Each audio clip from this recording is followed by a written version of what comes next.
we're going live, councillors. Good evening, everyone, and welcome to this briefing of the May Ordinary Council meeting.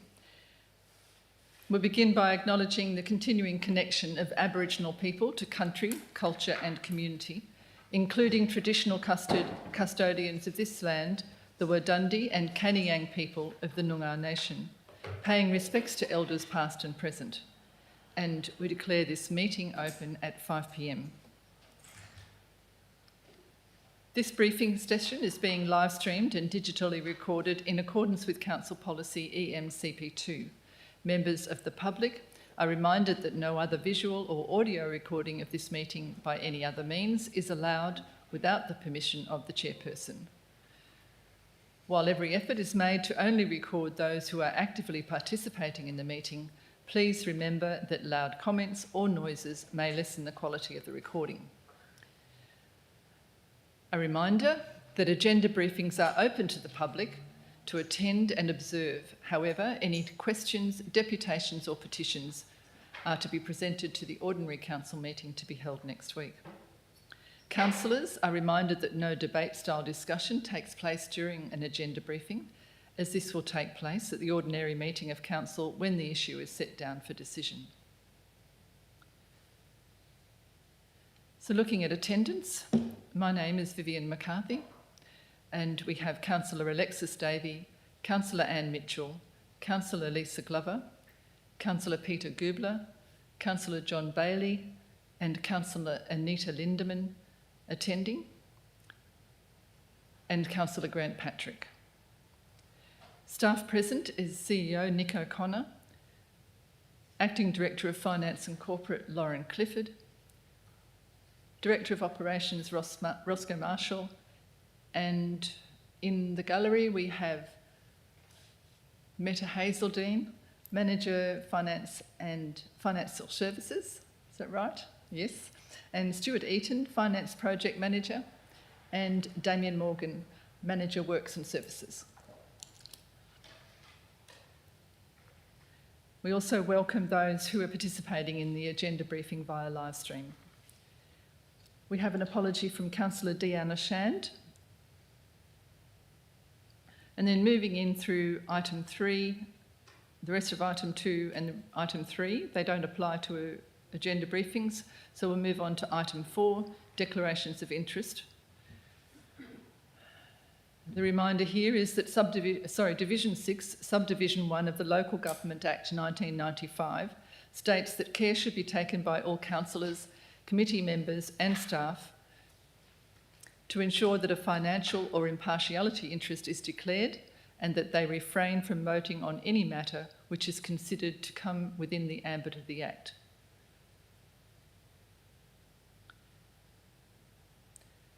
Items 5 for public question time and 6 presentations don't apply to an agenda briefing.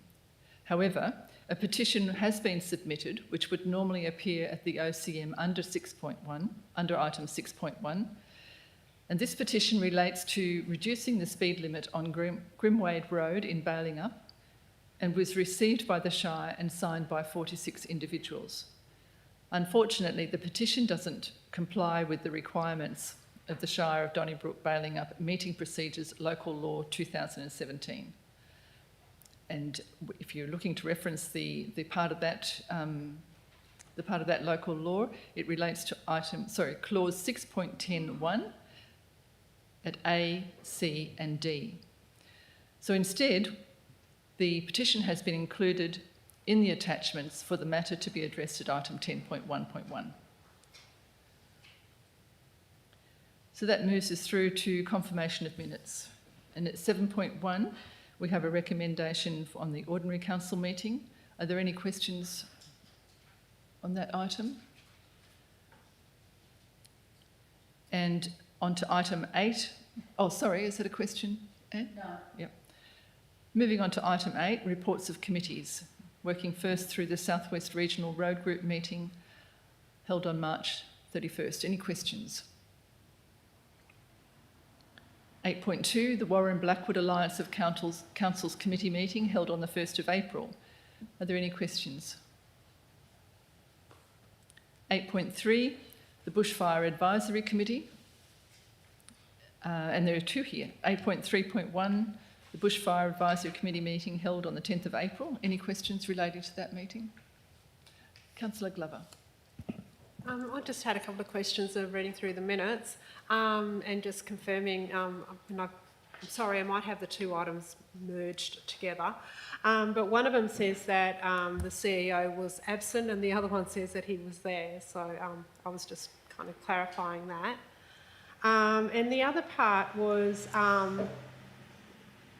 with this, the minutes refer to attachments, and the attachments aren't included in the minutes. Is that just because we're only receiving the minutes and not the attachments? Yes, that's correct, Councillor. And probably just on your first question through you, Shire President, yes, I was an apology for the meeting.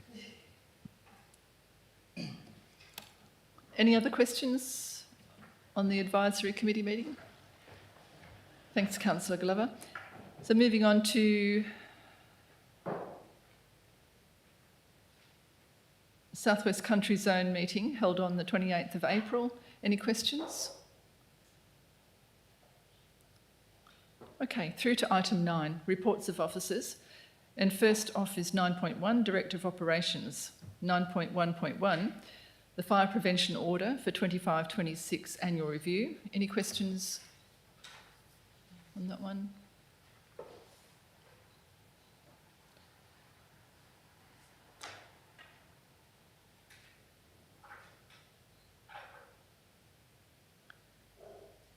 And at 9.1.2, the endorsement of nominated fire control officers. Are there any questions regarding that? Did you want to speak to that report?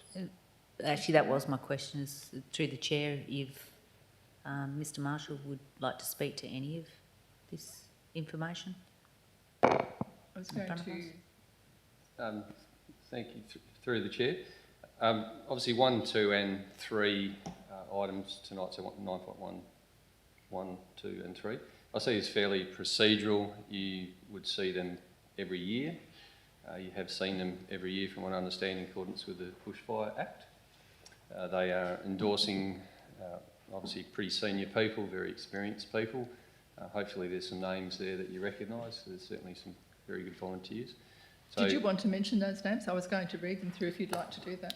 I'll probably leave that to you, President, but I think if there's, probably one of the things I'd like to highlight is there's been a bit of a move recently to have more than one fire control officer, and that's got a lot to do with trying to make sure that we have good coverage. And you know, 'cause a lot of people are now working sort of shift work and FIFO, so the brigades are working out, you know, they probably need 2 fire control officers to just make sure that they've got full coverage.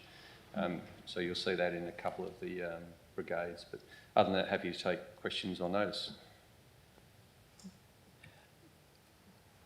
I'll just read through those, the officers that we're being asked to endorse, because I think it's worthy of mention both at this meeting and at the Ordinary Council meeting, and just in appreciation for the work that goes into being at the point where you're being put forward as a brigade officer. So for the Argyle Irish Town Brigade, it's Mr Jayden Hitchcock. For the Balingup Town, it's Mr Paul Davis. For Beelarup, it's Mr Stuart Simmons. For Donnybrook Town, it's Mr David Took. For Ferndale and Stirling Park, and to your point, they've chosen to have 2 fire control officers. They are Mr Jamie Thompson for Ferndale and Mr Max Walker for Stirling Park. For Kirrip, it's Mr Chris Ringe. For Loudon, it's Mr Michael Anderson and Mr Andrew Rohrbach. Am I pronouncing that correctly? And for Malalyup, it's Mr Andrew Scott. And again in Mumbalup Nogarup, there are 2 officers, Mr Garth Fitzpatrick and Mr Brendan Guiducci. For Thomson Brook, again there are 2 officers, Mr Graham Phone for Thomson Brook and Mr Tim McNabb for Brookhampton. And for Munro, Mr Taz Tamo, and for Upper Capel, Mr Bevan Dix. So a tremendous sense of gratitude is expressed by council. On behalf of council, I'd like to extend that anyway. And yeah, I've certainly begun to, my appreciation for the fire officers has increased exponentially since being in this role. Okay, are there any further questions?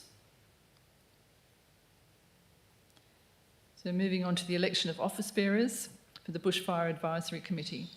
Roscoe, would you like to introduce the topic? Through the chair, thank you, Madam President.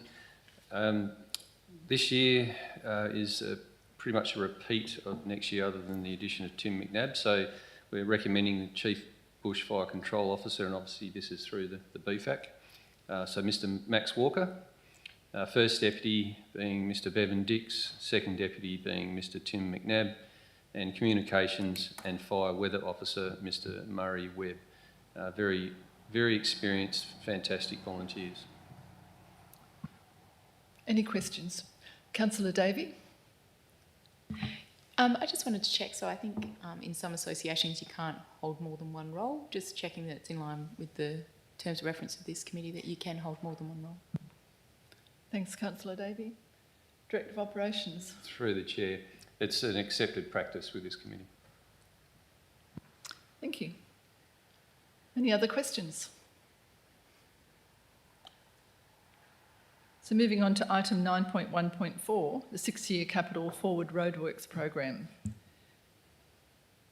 Director of Operations, would you like to introduce the report? Certainly, thank you through the chair, Madam President. I'd like to invite up to Damien Morgan, so the Manager Works and Services.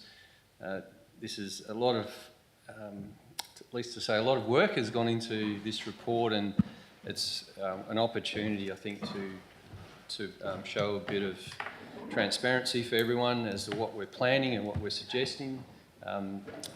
There's a lot of informing information that goes into these plans, and I think Councillor Mitchell could attest to that. Like the planning, as far as what Damien's just about to present, is a very long run-up, and probably most importantly too, there's funding commitments over several years in certain areas, but there's also opportunities along the way too. So if we do have funding opportunities pop up, and there's a couple emerging, then this program may be modified. It may, some things may be pulled forward, some may be deferred, just depending on that outcome.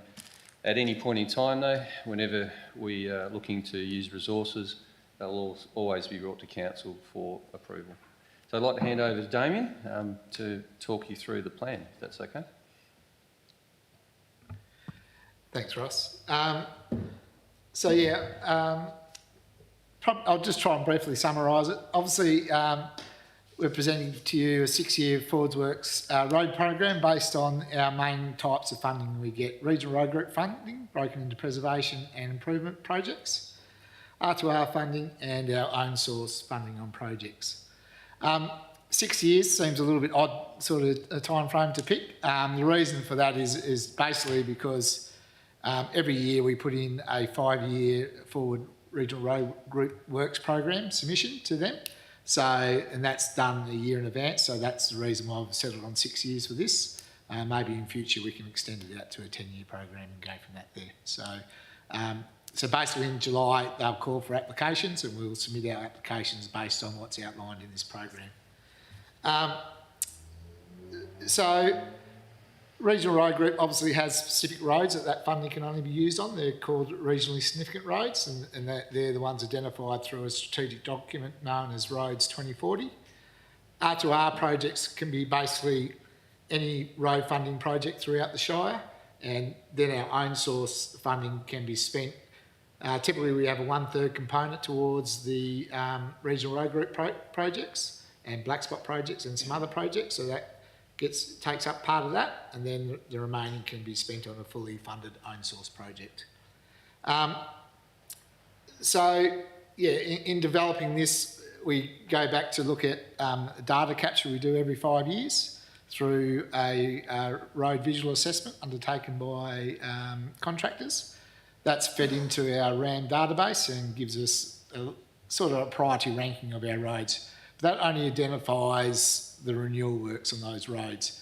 If like we have a lot of roads in town sites which may not have curbing or footpaths or things. That's more upgrade works, and that doesn't take that into consideration. That comes part of the process of developing this.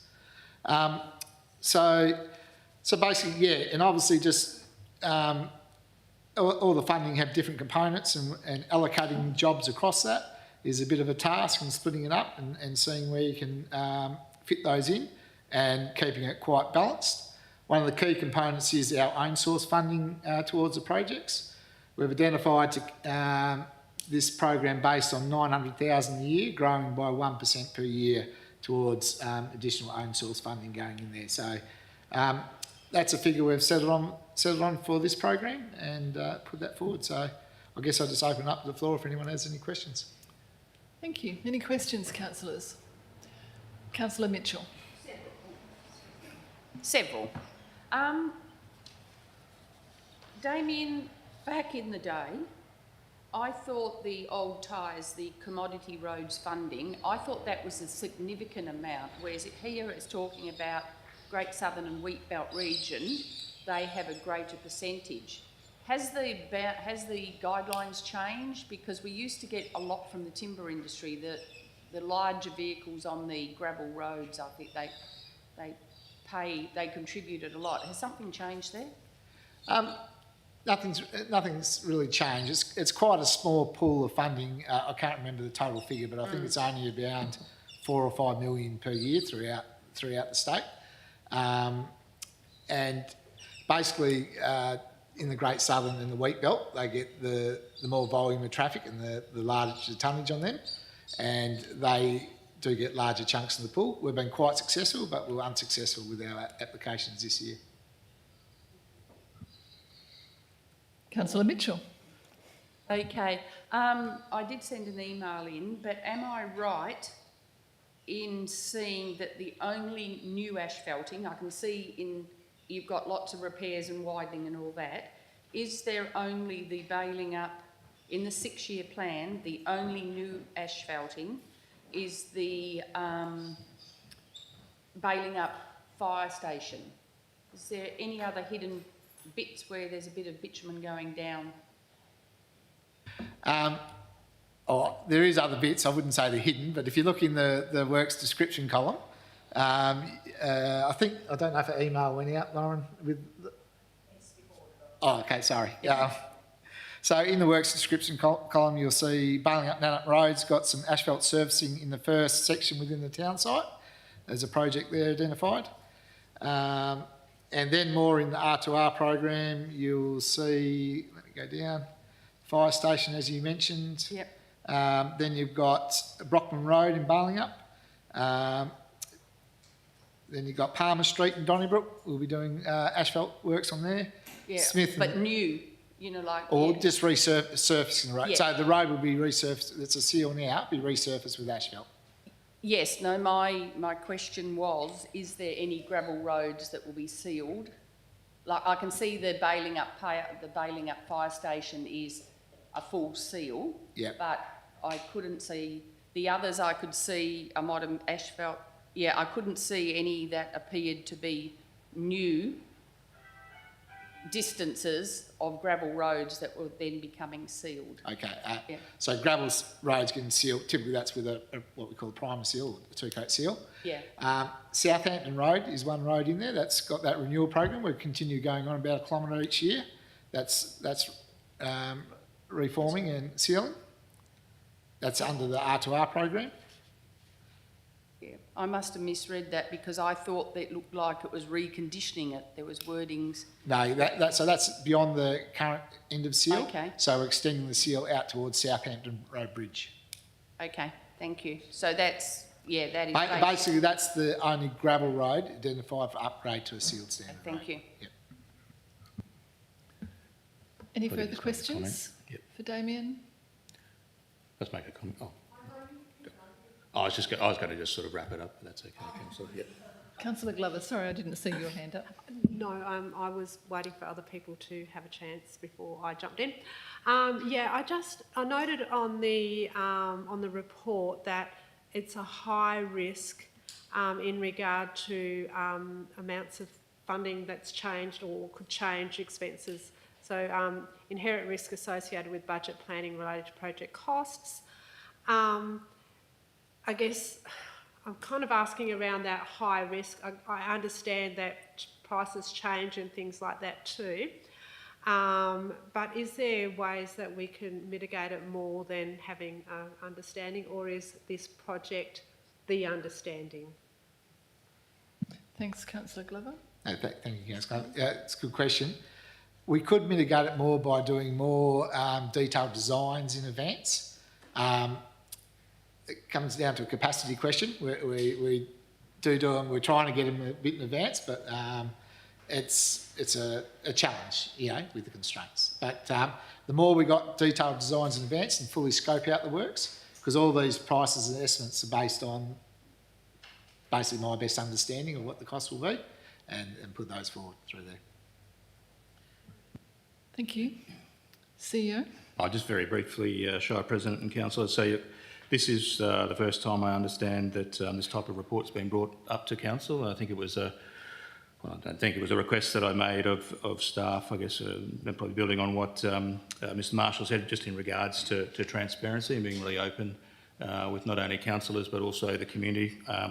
Obviously our road works expenditure, both renewals and new or upgrades, as has been outlined in the report and the attachment, significant amount of expenditure for our Shire. So I think this is a really positive step when it comes to putting this up. It's a six-year indicative program. It will be built in as part of our annual sort of capital program adoption each year and part of the budget process. But I think it's a real sort of step in the right direction when it comes to large amount of expenditure for our organisation. Roads are obviously a really high priority for our community, both from passage and passenger transport, but also for our economy. And I think it's really good to be open and honest about where we're looking at putting our investment, albeit through a number of partnerships into the future. Thank you. Sorry? Councillor Mitchell. I notice it's going up by 1%. Is that enough to even hold the boat steady and at least do what we're doing? With the cost of the percentage is hardly going to be the equivalent of the rising costs. So do you need more than the 1%? CEO? Oh, sorry. Let Mr Morgan respond, and then I'll probably provide a response from an asset management perspective and understanding the condition of our roads, and then having some prioritisation around that. Mr Morgan. Thank you. There's a well-known gap throughout local governments in regards to the management of our roads, renewal, upkeep, so forth. Obviously, it's always better to have more money come in. However, there's also challenges with our ability to deliver all the works and capacity and all those sort of things. So it's a balancing act. Yeah. Thank you. Probably if I CEO. could just add to that, so I think there's an opportunity for us with enhanced asset knowledge. And I think we discussed as part of the adoption of the asset management plan some of the known unknowns, and I think roads is an opportunity for us to gain some asset management maturity based on the condition of the roads, and then plan that into our asset management plans and that moving forward. So being really deliberate and strategic about our expenditure. And I think at the moment, and I'll probably defer to Mr Eaton around, we don't know what we don't know at this stage because of that lack of understanding. And I'm certainly not having a shot at Mr Morgan there. Obviously, him and his team and Mr Marshall know the roads quite well. But I think similar to our other asset classes, once we get that level of maturity and the asset knowledge, we can build that into our long-term asset management plans, couple that into our forward capital program, and be very deliberate about our expenditure and make, I guess, an informed decision around, whether the amount of expenditure is appropriate or not. And to get a better understanding of those known unknowns, the consolidated asset management plan is the report to read from last council meeting. Councillor Gubler.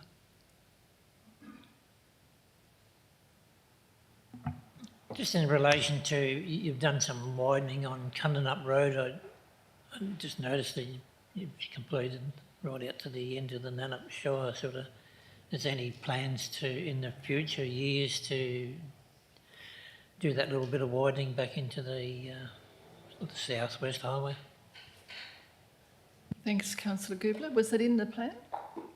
Yeah, yes, if you look in the plan over the, on the regional road group funding plan, I think you'll see the plan is over the next 3 or 4 years to bring that shoulder widening with the edge line treatment and the rumble strips all the way back into the South West Highway near Kirrip. Thank you. Any more questions? Well, thanks, Director of Operations. You're done. So moving into Director of Finance and... Oh, hang on, we've got one more, haven't we? 9.1.5? Yes. Yes, Thanks, Damien. my apologies. Appreciate it. Thank you, Damien. So 9.1.5 is the temporary accommodation request for 8 Lot 27 South Western Highway, Donnybrook. And Director of Operations, Roscoe, would you like to introduce that? Through the chair, thank you, Madam President. I must admit, I didn't actually do any sort of formal preparation for this item. The report speaks to it in a fair bit of detail.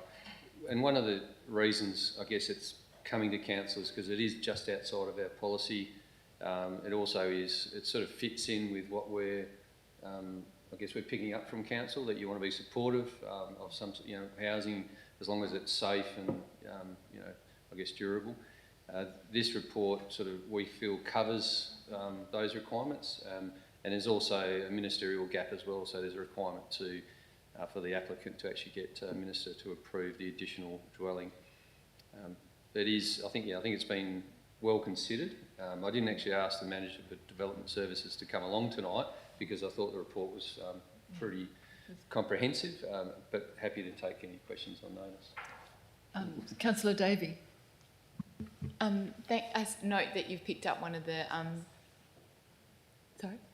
I note that you've picked up one of the typos there where it had both 12 and 24 at the top. I just wanted to double check, where you've got the durable, item 1.6, the durable notice outlining the statements contained in condition 5 will be fixed in a clearly visible location. Is that condition 1.5? Thank you, Councillor Davey. That's correct, it should be 1.5. Okay, just checking. Yeah, I and was the like, I'm whole missing idea is, so the person who lives in that accommodation knows what to do. And we didn't want to put it outside, which is the norm, because we thought it might deteriorate over time. So yeah, but thank you for that correction, it should be 1.5. Councillor Lindemann. Is that deep sewer there? And through the chair, it is deep sewer. Yeah. Just a follow-up question. So that means these are two, not caravans, they're tiny homes, would be attached to deep sewer and not septic, because there is the river just below. Yep. Okay. And Councillor Patrick. No, that was literally my question, was just around the wastewater and the deep sewage, because it does stipulate it'll be connected via sewer connection. I just want to clarify the same thing, so that's fine, thanks. Councillor Lindemann.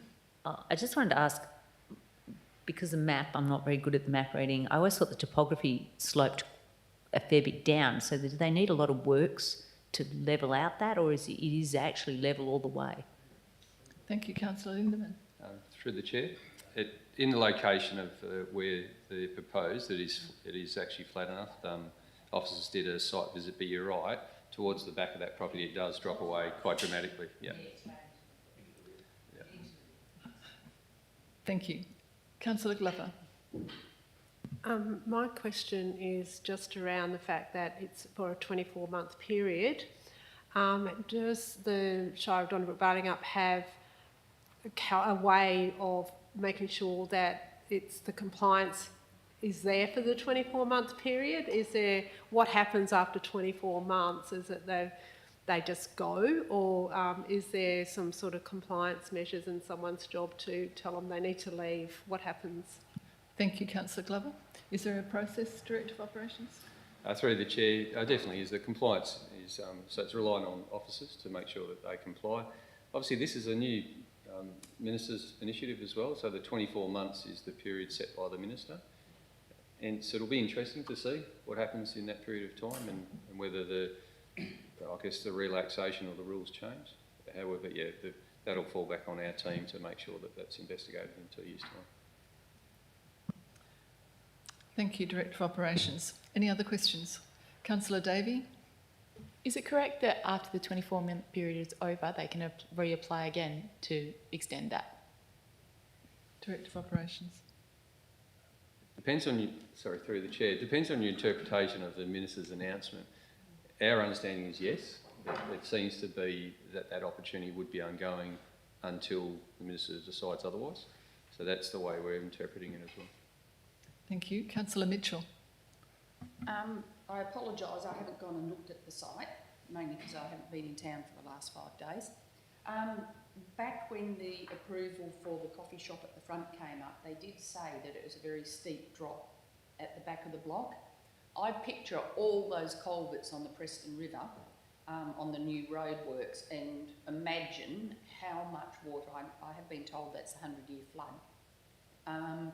But with this one, I don't understand. What I would like to know is the proximity to the river, and is it in a recognised, do we have a flood zone for the Preston River? And, you know, my thought patterns would be that along, if it is, and simply because it's a tiny house or a caravan, and I've seen them floating down the roads when Over East had floods, I'm just wondering if it's prudent to add, depending on the flood, you know, like the planning of where the flood levels are, whether it'd be prudent along by the bushfire condition to actually had to be aware of the floods, and knowing the big dams we've got up at the top of the Preston River.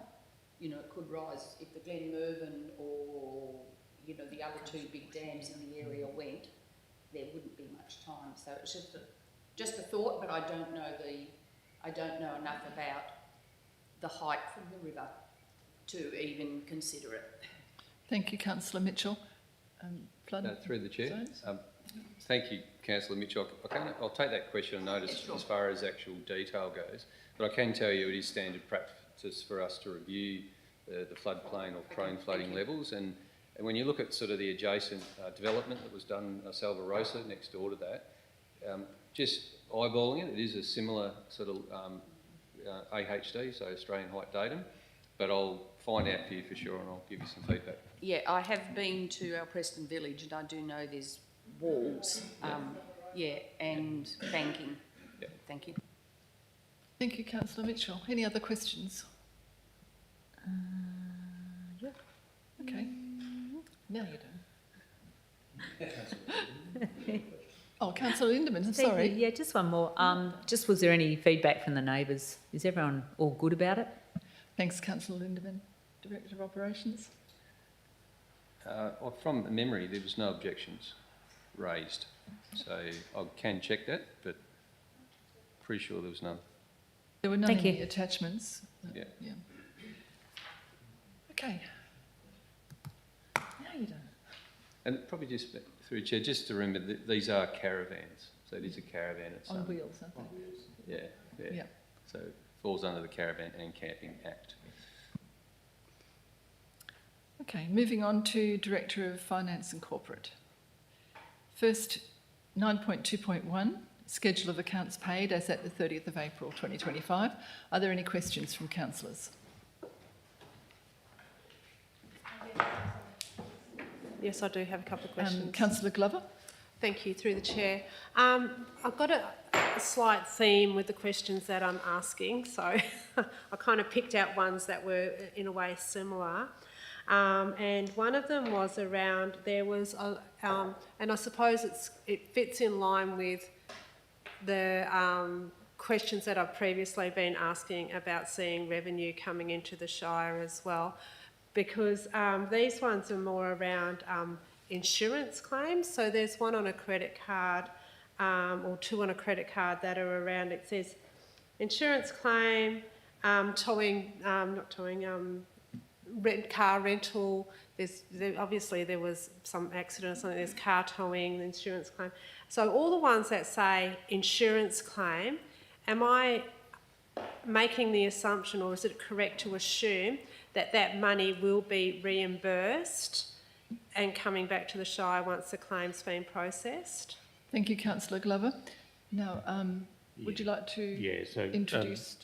thanks for your question, Councillor, and through you, Shire President. Yeah, that's part of the insurance policy that we have, that will be recoupable, that expenditure. Okay.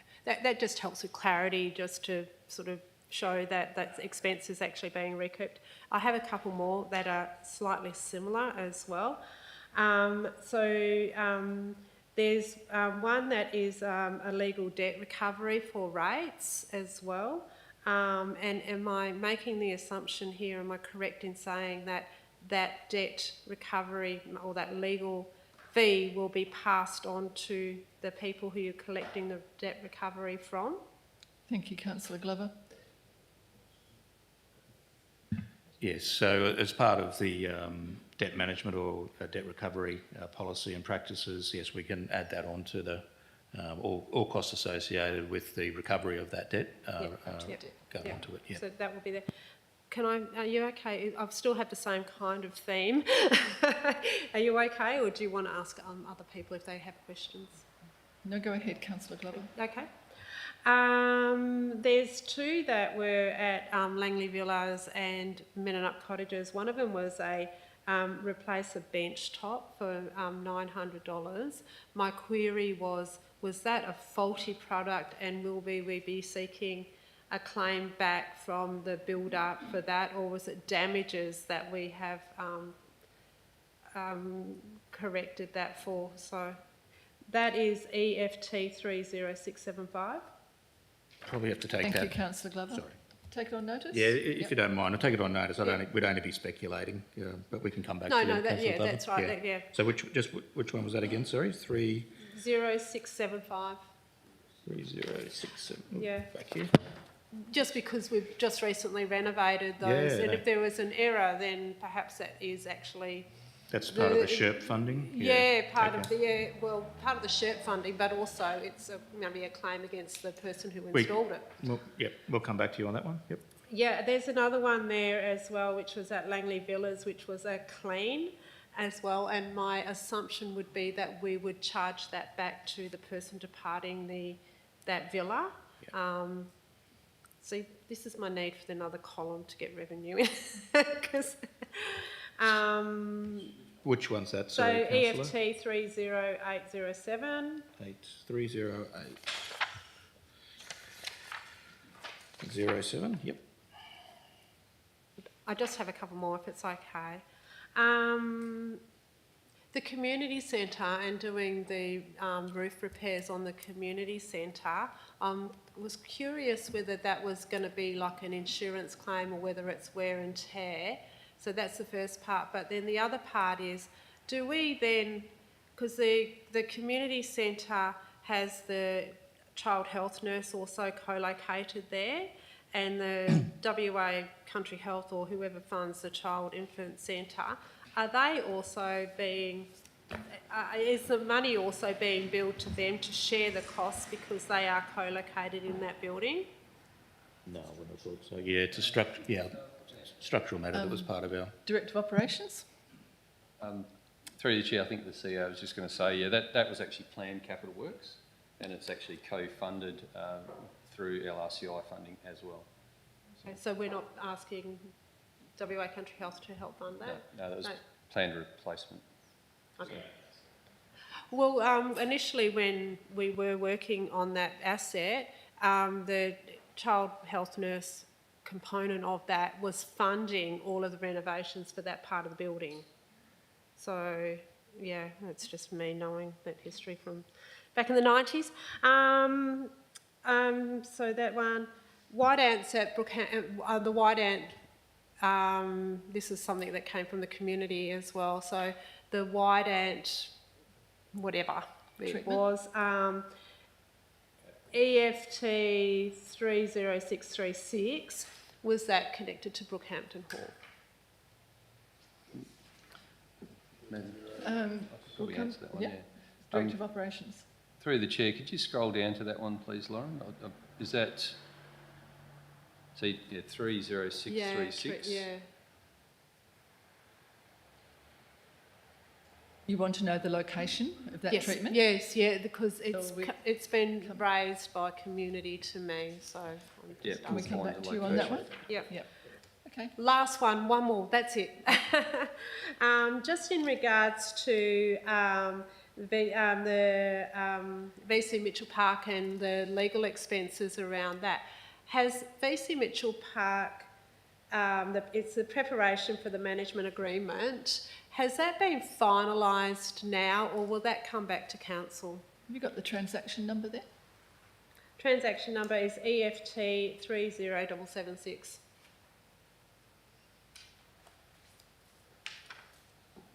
And CEO or, okay, Director of Ops?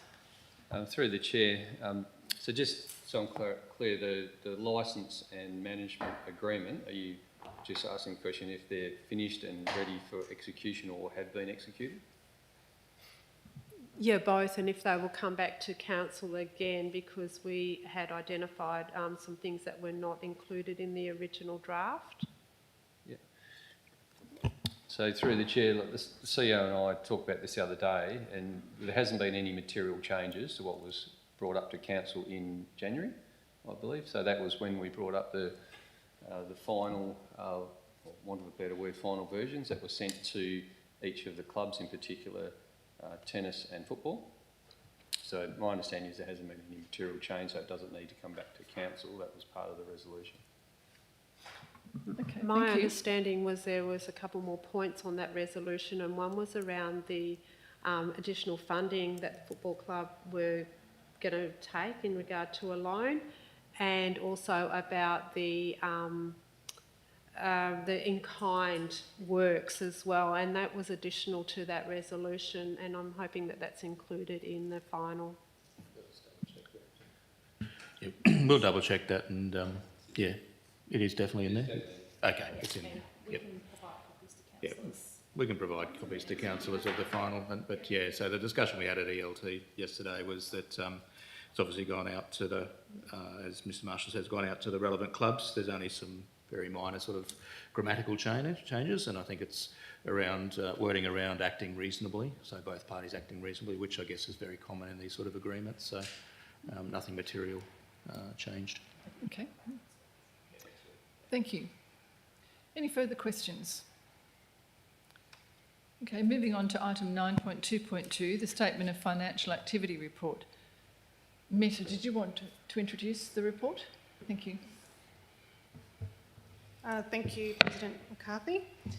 So the Statement of Financial Activity for the period ending the 30th of April 2025. So the year-to-date actual revenue from operating activities is sitting at 11.8 million against a budget of 11.7 million. So the favourable variance there of 105,000, which the majority of that relates to the interest revenue. So there's a favourable variance there of 65,000. If we want to break that down a bit further, we can have a look at the notes in page 3. Which gives us note 3 in the attachment, which gives us the breakdown of the interest. So there's a higher than estimated interest revenue of 36,000 in the Muni interest, and then reserves is 19,000. Following on further from that, the expenditure from operating activities. We also have a favourable variance here. So year-to-date actual of 16.6 million against a budget, year-to-date budget of 17 million, and giving us a $400,000 variance there, favourable variance. So the majority of that is made up of the savings in materials and contracts. So about 392,000 there. So the breakdown of that, just going back to the explanation of variances.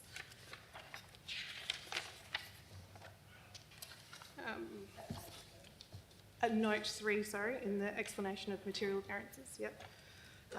So the 392,000 there in material and contracts, and then we have a breakdown of where the savings are, what areas they are. And also offset against a unfavourable variance there for the bushfire grades. There's also a favourable variance in the employee costs of 110,000, which is offset against the loss on assets of disposals. Sorry, offset by the loss on asset disposals of 109,000, which is a disposal of a bridge that had been, from memory, replaced with a culvert.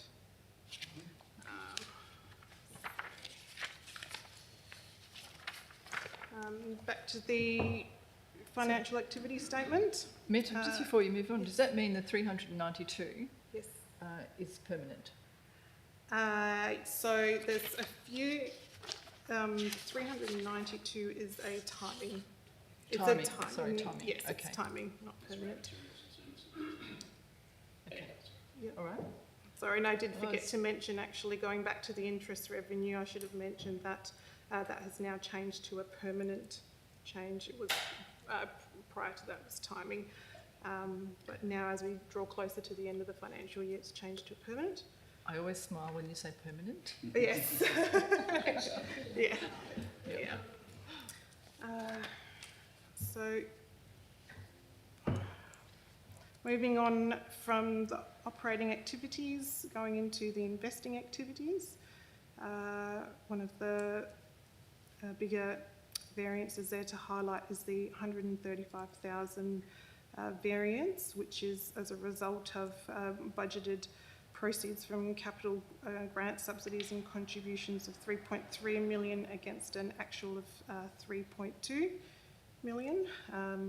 And the reason being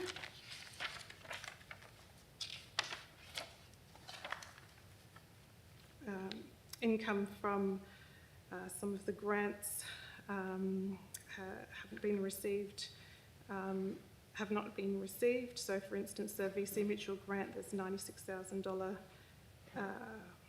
proceeds that has been budgeted for and not in our actuals. And going on from there, outflows of investing activities. Here we've also got a budgeted, outflows from investing activities, so payments for property, plant and equipment and construction of infrastructure. We had a budget of 11.38 million against our actuals being 8.9 million. So the variance there of 2.4 million. And again, going back to the explanation of variances, we can see that 2.4 broken down into 1.4 in property, plant and equipment. And the big ones there are the Donnybrook Rec Centre at 260,000 and VC Mitchell at 564,000. And a purchase of plant and equipment at 270,000.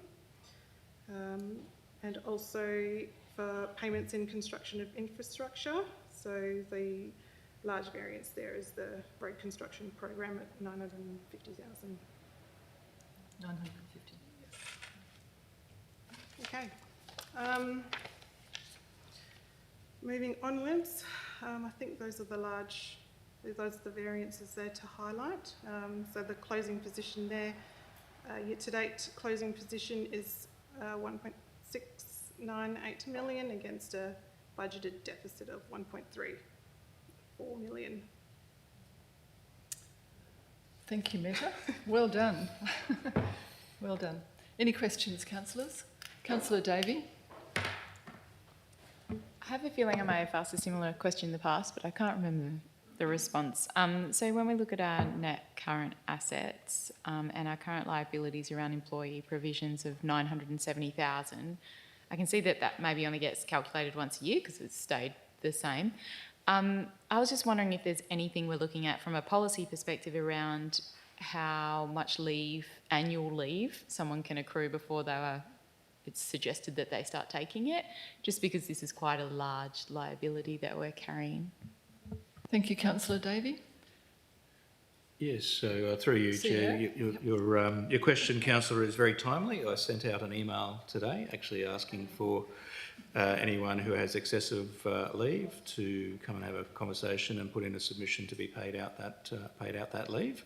That obviously tries to reduce the liability that's current, but moving forward, and probably to the crux of your question, yes, we are looking at putting some caps or some nominal caps on the amount that staff can accumulate, and that's for two reasons. First of all, work-life balance. Everyone needs a break, and then secondly, obviously, to actively manage that accrual. So it's something in other shires I've worked at. We've addressed through an EB or through an enterprise agreement. For our inside workforce, we don't operate out of an enterprise agreement, so there are no caps, but there is a floor. There's a minimum of 4 weeks, I understand, for annual leave. But we're looking at developing a CEO policy, essentially putting some caps over that, so it's better managed into the future.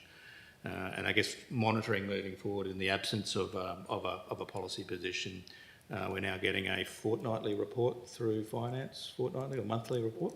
Okay, not as regular as I would have liked, but a regular report that goes out to the ELT and the management team, so it can be actively monitored and managed. But I guess the caveat I put on that, councillors, is without want to get too melodramatic, is that we've gone through a significant period of change and people wearing a number of hats, including people in this room. So the ability and the practical applications and implications of people taking some long periods of leave will impact on service delivery, but acknowledge that it's like a lot of things, it's about a balancing act. So.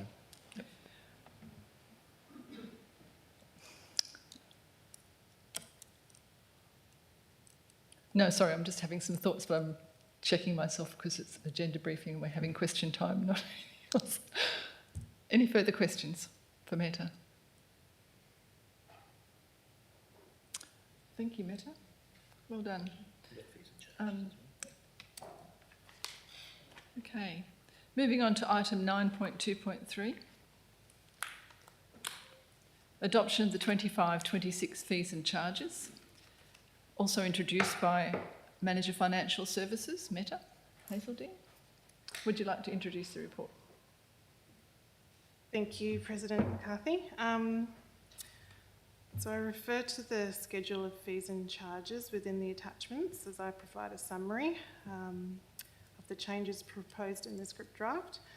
If adopted by Council, they will take effect from the 1st of July 2025.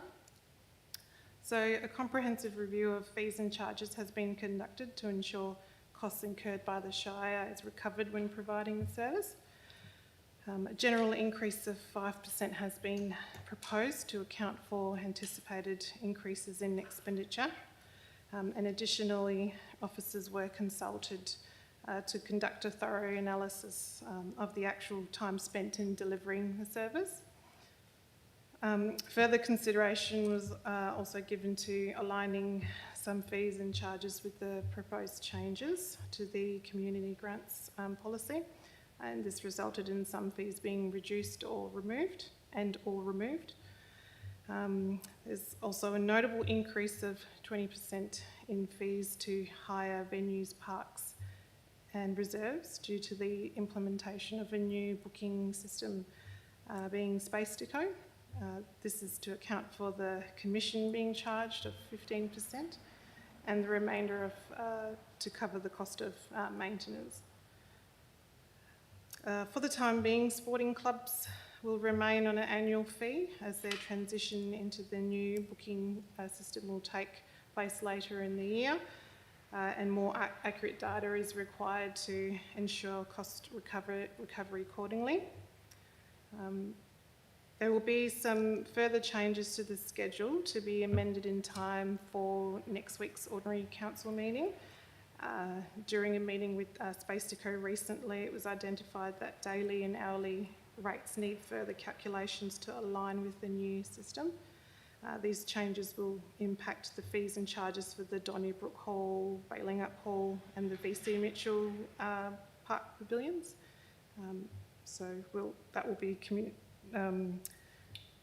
That will be done prior to the council meeting next week. During a review, officers have also proposed the removal of concessions previously granted to regular users and replacing them with a reduced rate for eligible users.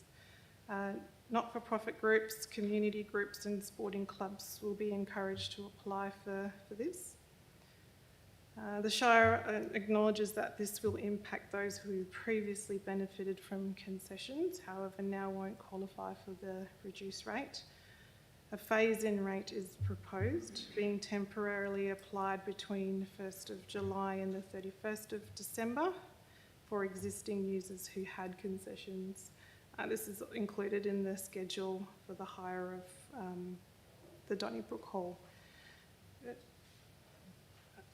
And lastly, just wanted to point out as well that the waste and recycling charges will continue to be set on a cost recovery basis and finalised during the budget adoption process.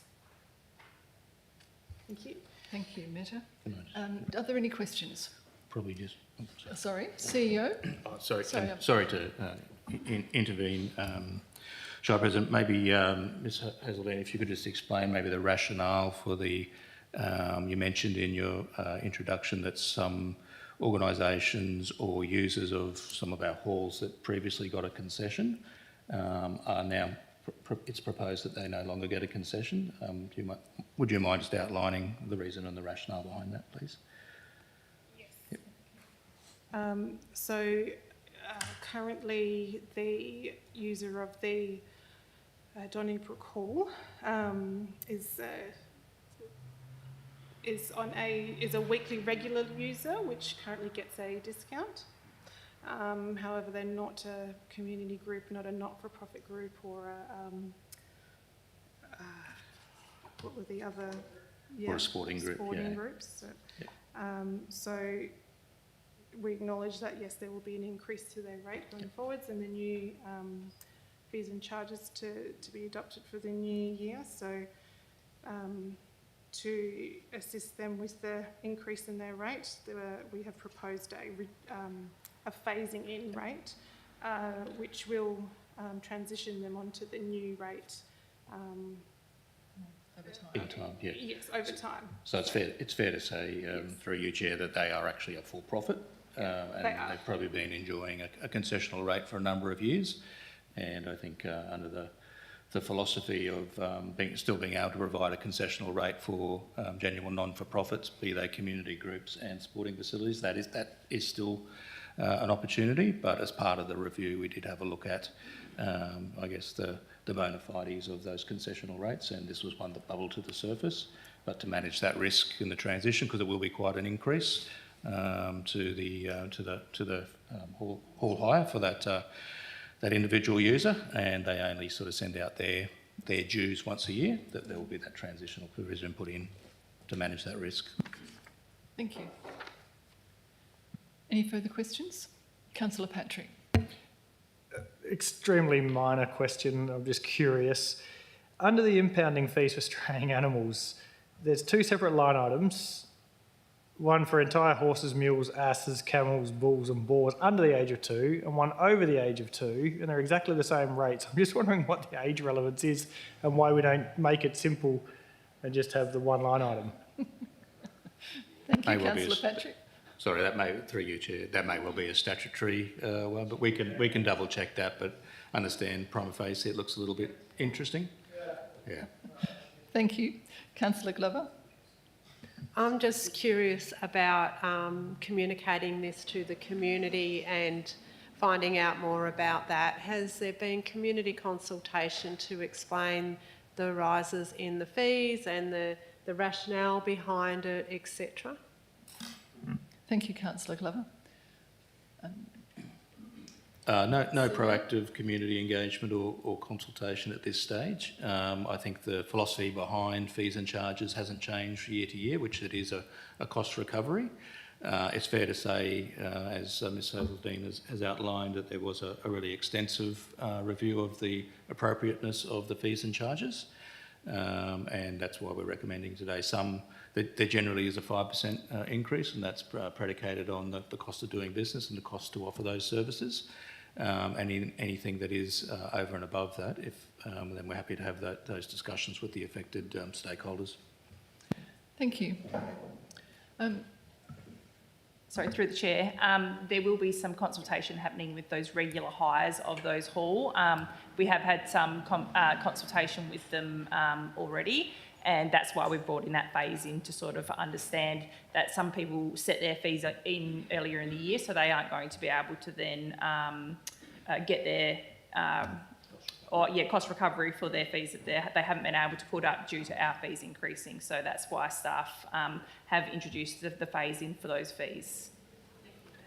Thank you. My question, does anyone else have a question? I do have a question about the Space to Go.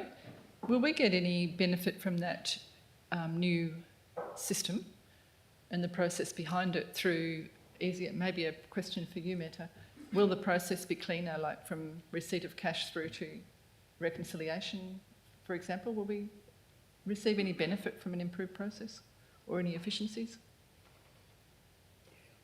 I think Ms Clifford might, I'm happy to. Thank you. Yeah, if you're happy. So yes, processes, red tape, there's going to be a lot of back-end user stuff that will be tidied up, be a lot easier, a lot of risk that won't be sitting with the Shire anymore, particularly with regards to bonds and holding of payments, because that's actually held by Space to Co and not by the Shire. So the recovery of all that goes through Space to Co. Okay. And just the processing, sorry, as part of the model, staff met with the Shire of Capel to sort of see what they did with their rollout, and they've indicated that I think one of the bookings, they did a bit of a timing on how long it was taking them. It's gone from 80 minutes down to 6 minutes for Brilliant. dealing with a process. Brilliant. So we're looking See forward that? to the same type of scenario here, hopefully. Yeah. So look, probably just to add through your chair to Mr Clifford's comments, there's obviously the efficiency gains. It's more of a user interface. It's probably a better user experience where you do get online and book it, as opposed to having to ring or go through other agencies.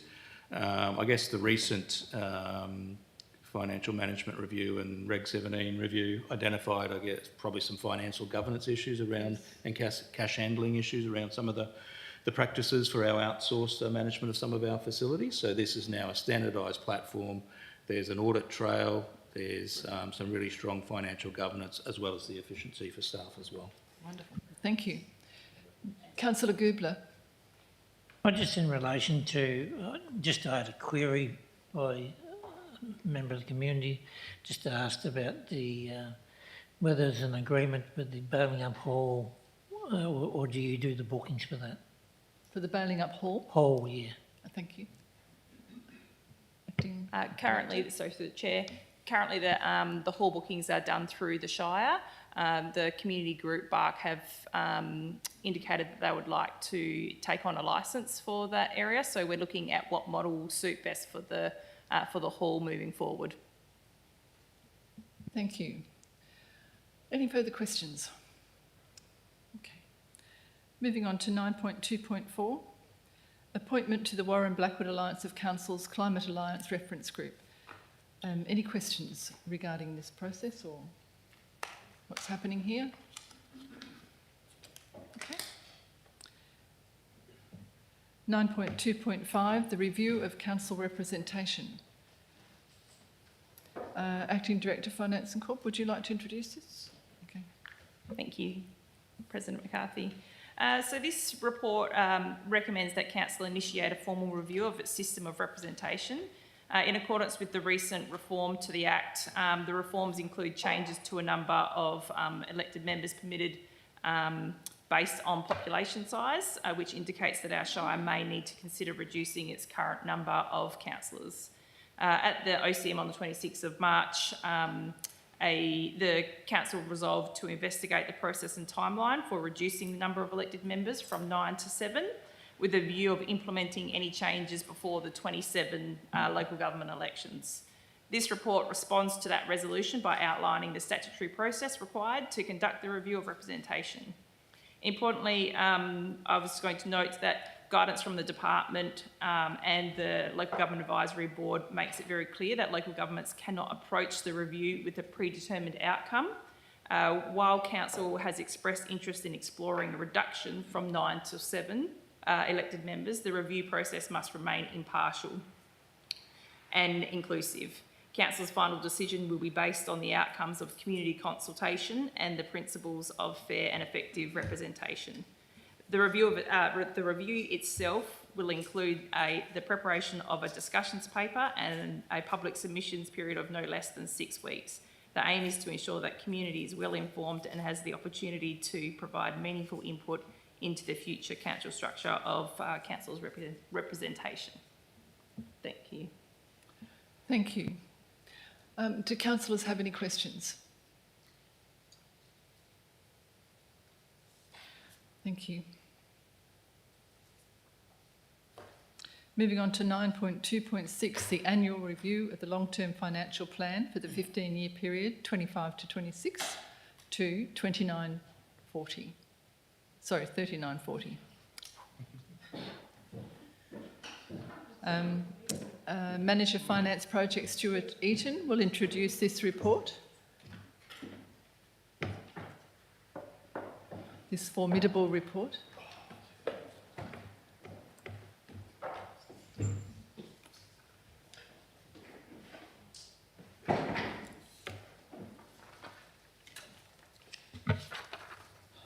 Thanks very much, Chair.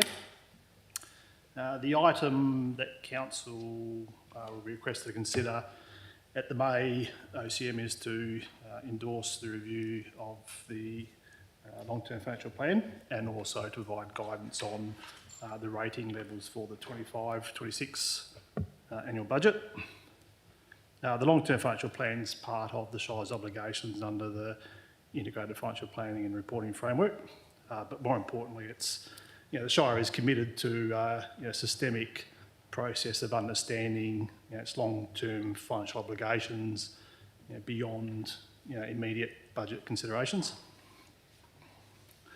And being a long-term plan, it's developed using known information at the time of developing the document.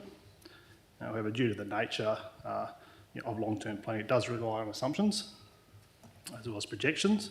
And because these are dynamic and changeable, that's why we have an annual review process to ensure that any changes are reviewed on a regular basis and the plan is updated accordingly. It's important to note that the long-term financial plan is not a budget and Council is not committed to the financial details, but it's designed as a tool to assist with decision making.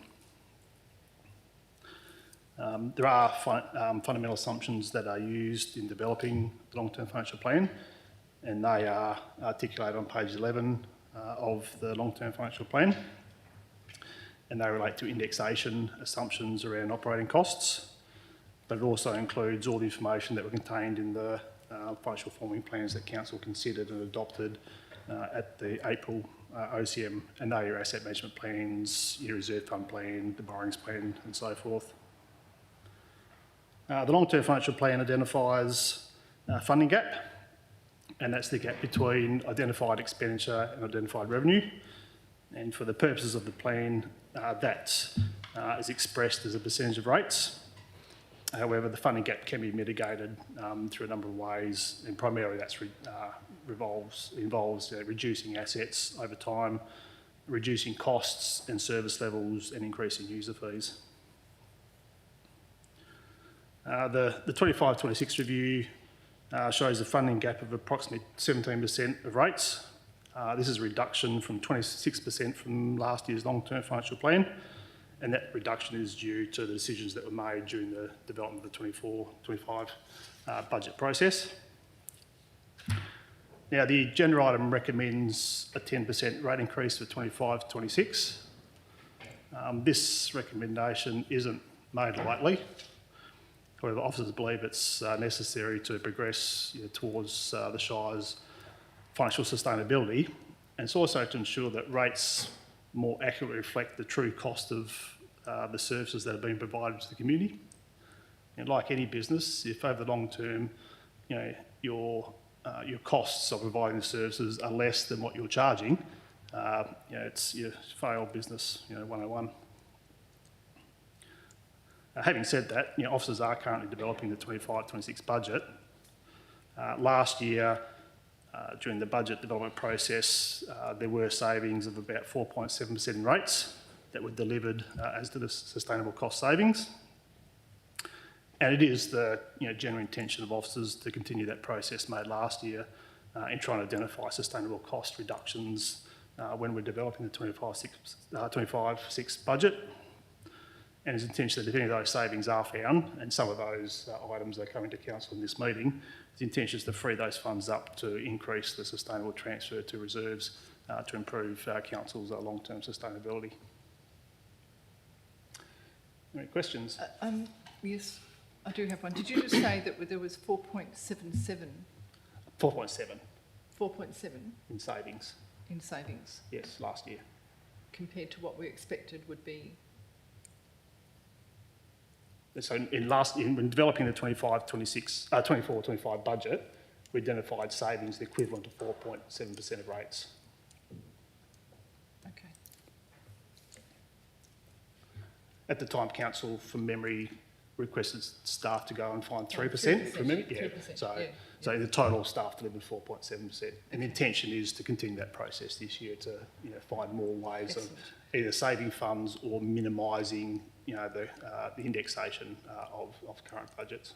So my next question is, are we going to communicate that in the same way as we have done last year? So we had a percentage increase was through to cover general expense, what we needed for a general increase in expenses, and then we had a certain amount that was needed for a different area, so it added up to 13%, which was offset by I think we did that the already. labour savings. I So believe we'll we've done do that already. same. I believe that communication's already gone out.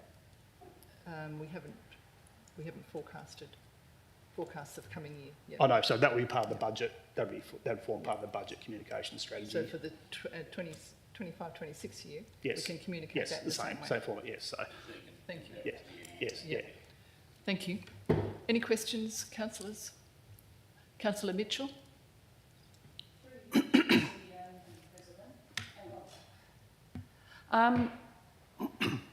Needless to say, I'll be sending in an amendment to this item. Through you to the CEO, will this item be presented in the same format, and should I actually consider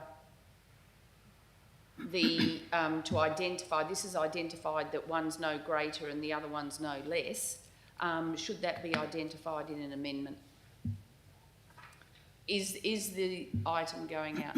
Like, for example, it says that rate increase of 10%, Yep. and it's saying 2.1 is no greater than 5, no less than 5, and the other one's no less than 5%.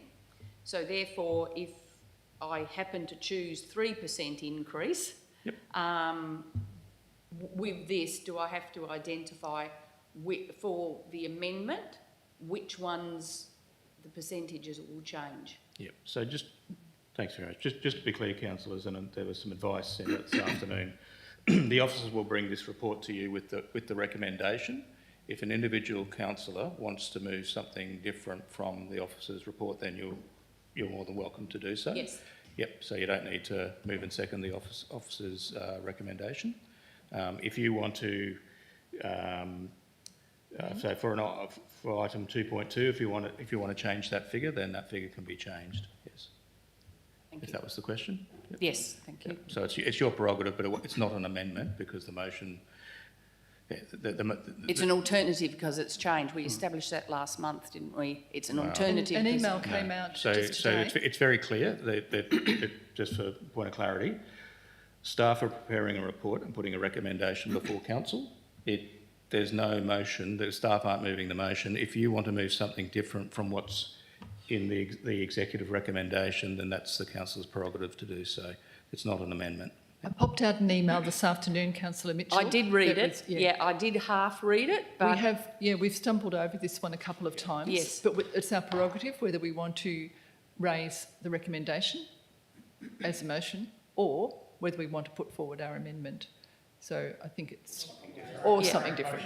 Yeah. yes, yeah. I read read the laws after last meeting, and there was in the laws, and this is where I read this, but it wasn't quite clear in the laws. An amendment is just a change of terms. An alternative changes the meaning, and that's where there was different which way you bring it forward. Thanks, Councillor Mitchell. And in that email, we did say it's really helpful if you discuss your amendment with the CEO prior to the meeting so that we have the wording all set out here and the options are there. Councillor Lindemann. Yeah, could I just ask from previous times if people have amendments that they put them in early because they end up getting listed, so you sort of tick them off and go down, you've basically decided on where you want to sit and it gets voted on. So I'd like to ask if they could come in early so that you have some time to really consider those Yes, and before that's the OCM benefit. itself. Thank you.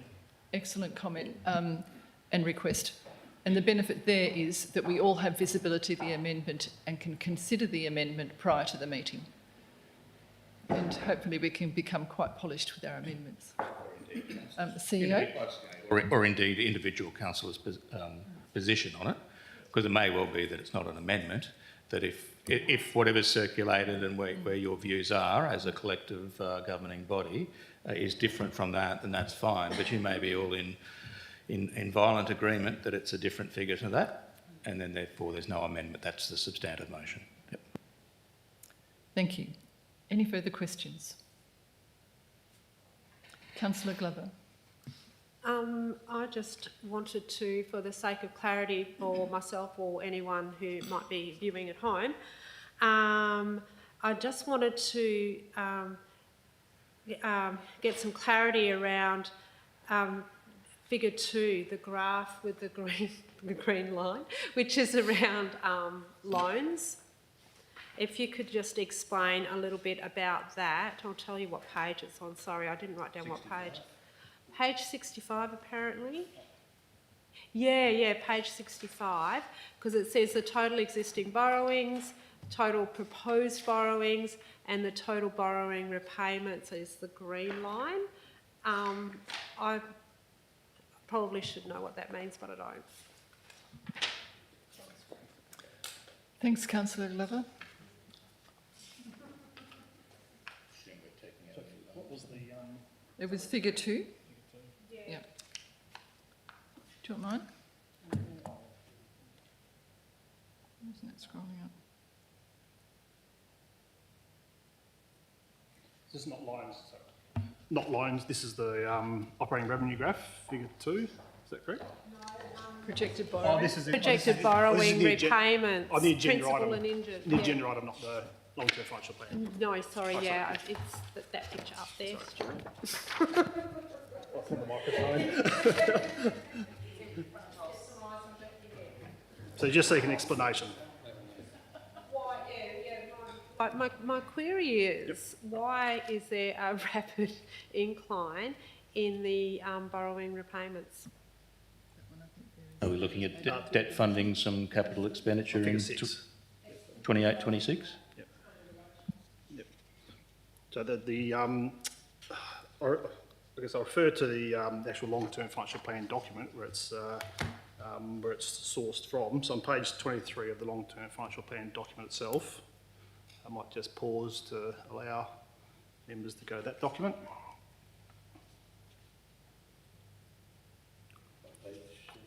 Page 23 of the long-term financial plan document.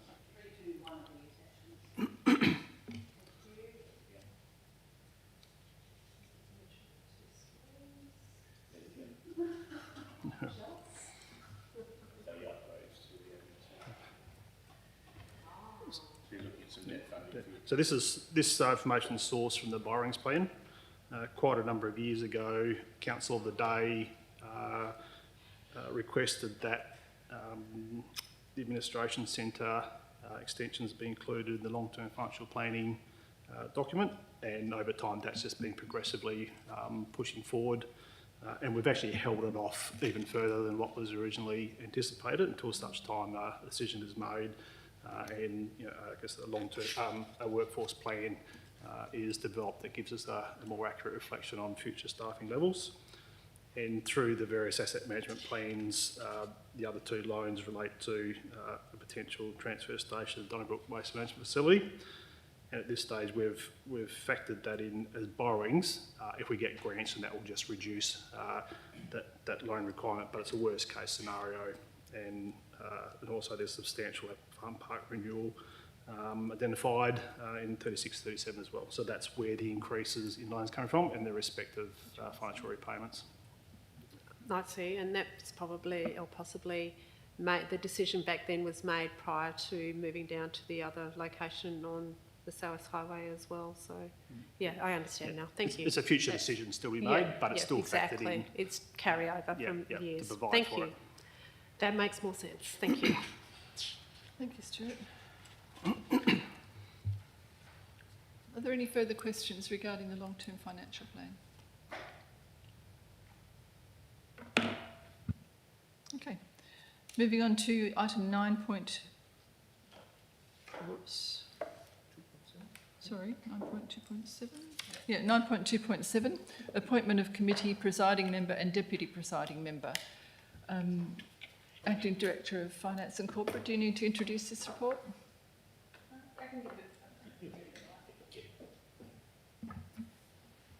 Thank you, President McCarthy. So due to recent reform changes to the Local Government Act, the council are required to re-establish committee members. We discussed this at one of the workshops. So the committees of council, which are the Audit and Risk Management Committee and the CEO Recruitment Performance Review Committee, the appointments need to be re-established as a council resolution. They were previously done via a committee recommendation to council. So it's just a matter of procedure and making sure that we get it right, and we'll have to look at doing it again once the committees disband come to the election, and then once again in January when hopefully the new regulations pass down a bit more guidance and information around the changes to these committees. Thank you. CEO? I was just going to say, look, probably just to add, Chair President, this is largely procedural in nature. It's probably one of the unintended and probably prima facie seems a little bit illogical around the timing. However, we have sought advice from WALGA and others around it because it seems counterintuitive for us to have to, or for council to have to pass this resolution, given the fact that the elections are only 5 months away, and then we'll be spilling and filling the committees anyway. But obviously the change in the regulation and the commencement date has meant that this matter will be brought before you next Wednesday evening. Councillor Glover? Is it too much to ask to have the minutes from those meetings where those appointments were made put into the attachments for clarity?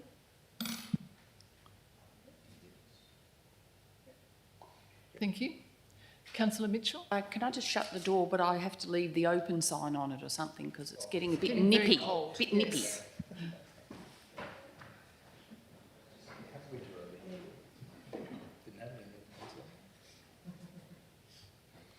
Any further questions? Right. Item 9.2.8, Council Policy Review for Community Grants and Donations. Acting Director, Finance and Corporate, would you like to introduce the report? Thank you. So this report, the report presents the amended council policy COMD CP1 Community Grants and Donations for council's consideration and adoption, as outlined in attachment 2. The policy has been updated following recent council workshops and engagement to reflect a more transparent, equitable and strategic approach to community funding. Key amendments include a formal inclusion of a Shire support initiative as a recognised category of in-kind support, and the planned phase-out of the SLAs beyond the 25-26 financial year, noting that there was a change to the report as it had the wrong financial year there. These changes aim to streamline internal processes and ensure both financial and non-financial contributions are clearly documented and accessible to eligible community groups. The total proposed allocation of $89,500 for the 25-26 financial year informs the draft budget, which will be presented to Council in coming months for adoption. Endorsing the policy at this stage will enable timely promotion of the 25-26 community grants program and provide certainty to the community organisations preparing the funds and applications. And I just wanted to note that if we decide to go into detail with regards to the individual SLAs, that I propose that we go behind doors, just because we haven't had those conversations with those groups yet. Thank you, Lauren. CEO, do you... Probably just to add, Shire President, to Ms Clifford's introduction. So, Council, I guess the report before you mirrors the change in philosophy around recognising the in-kind support and the substantial in-kind support that that Council offers a range of community groups and community initiatives and events, and it also mirrors the philosophy that was adopted in the lead up to the current year's budget, or those discussions around phasing out or reducing in a meaningful way the SLA, or the amount of dollars that are provided through the SLAs. You can see there in the report tonight there is just an amalgamated figure of $39,500. The reason why we haven't listed that out, as Ms Clifford has alluded to, is that myself and the Shire President are planning to have meetings with those relevant community organisations that we do have those SLAs, and having the discussion and providing them with a bit of insight as to Council's reasoning behind looking at the potential reductions. So that's why we haven't listed them out and been explicit in the report. Thank you. Questions? Councillor Davey. Could we please go behind closed doors, because these numbers aren't reflective of the notes I took in those sessions? We can.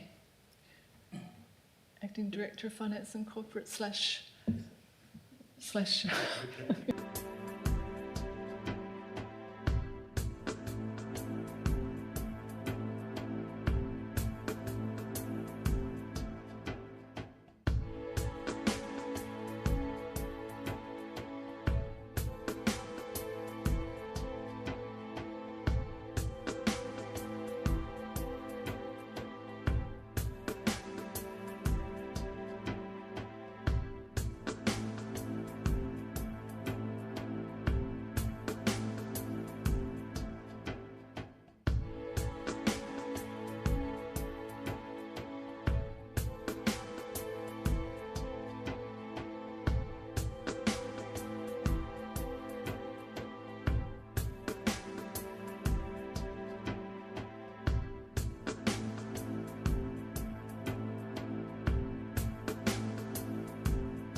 speak about.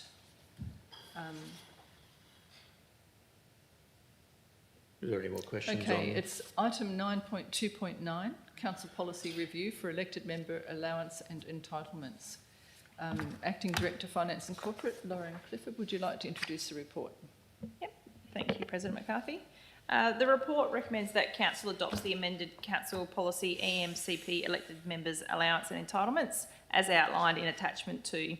The policy has been reviewed in response to recent legislative reforms and the April 2025 determination by the Salaries and Allowances Tribunal, known as SAT, and incorporates feedback from the April 25 Council workshop. The SAT's latest determination includes a 4% increase to the prescribed minimum and maximum ranges for elected member meeting attendance fees and annual allowances. It also introduces the options for Band 3 and 4 local governments, such as our Shire, to provide superannuation contributions to elected members from the 1st of February 2025. The policy has been updated to reflect the Shire's position on superannuation contributions in line with these reforms. These adjustments aim to ensure remuneration remains fair and reflective of the responsibilities undertaken by elected members. The total estimate cost of known allowances and entitlements for the 25-26 financial year is $140,673. Adoption of the amended policy will ensure compliance with current legislation and informs the draft budget, which will be presented to Council in coming months for formal adoption. Thank you, Director of Finance and Corporate. Any questions from councillors? Councillor Patrick?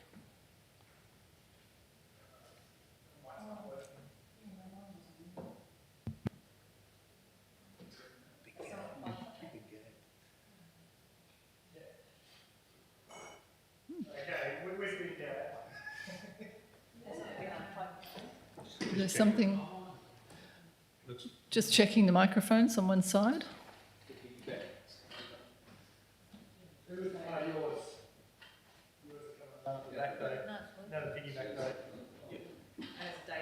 And so has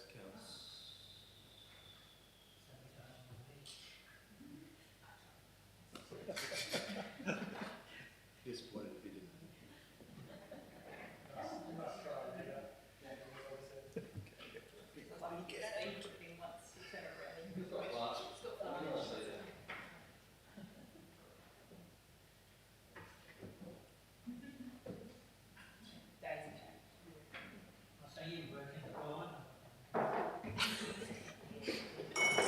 Just microphone.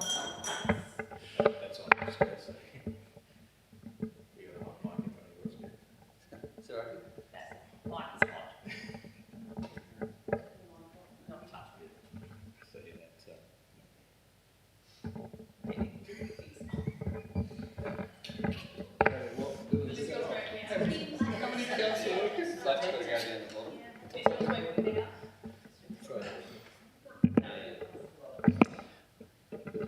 Can you ask questions where there is a mic? So we can keep going. Well, the live stream won't pick it up. Oh, there we go. They just flashed. Yep, okay, thank you. Excellent. Yep, so we had mic issues. Okay, my question. What the heck was my question? Just, it was a point of clarity I'm asking. So we've got this listed down for the meeting attendance fees. So my understanding was that the council has received an allowance in lieu of the meeting attendance fees. This has got it broken down that the president and the deputy has an allowance. Oh, sorry, so that's an additional allowance, but the meeting attendance fees. So I thought that we received an allowance in lieu of the meeting attendance fees because meeting attendance fees were individual fees for attending at each meeting, and we got an annualised allowance in lieu of that. So it was just around the terminologies. It still remains as meeting attendance fees, even though it's paid as annualised allowance? Yes. Okay, all right, thanks. Any other questions? May I ask a Councillor question? Glover. Just on, thank you through the chair.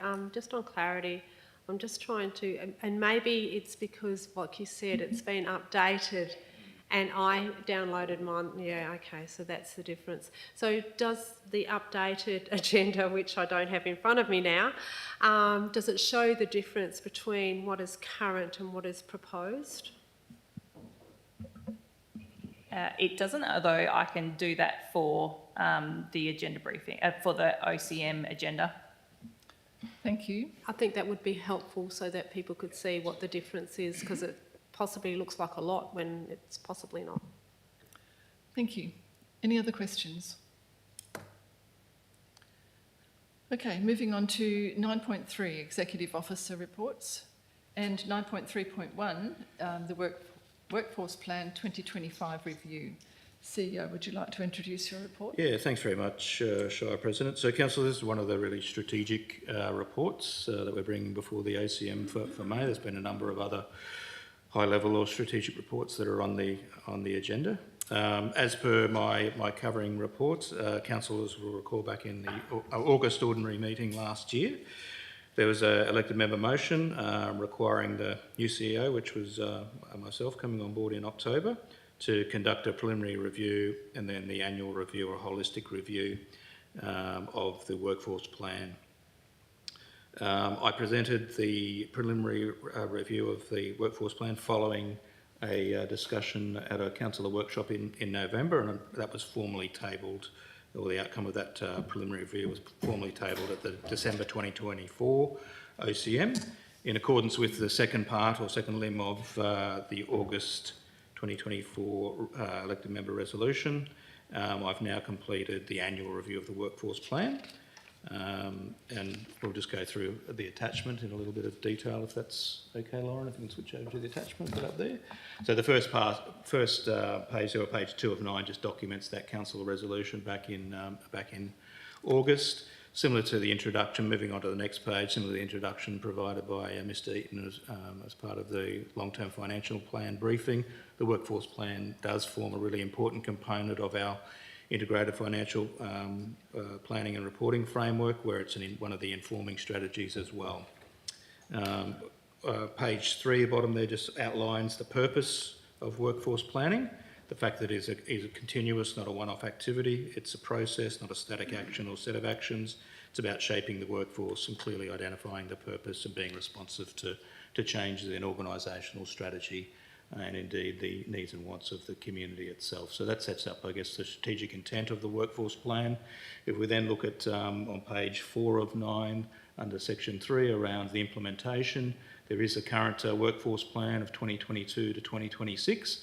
And you can see there the officer's interpretation or feedback on the number of initiatives that are under those 5 key areas in your adopted plan. So it's fair to say that the report, or those 2 pages on page 4 and 5, shows a breakdown of that progress and confirms 3 have been completed, 5 are progressing, and 9 are yet to be progressed. And you can see the ticks and crosses and I guess neutral sort of signs that are in the report there. But I guess it's fair to say also, councillors, there has been a large body of work that does fall under the broader remit of human resource and workforce planning that's occurred since my appointment in October 2024, and I don't take all the credit for it. It's been a really solid team effort.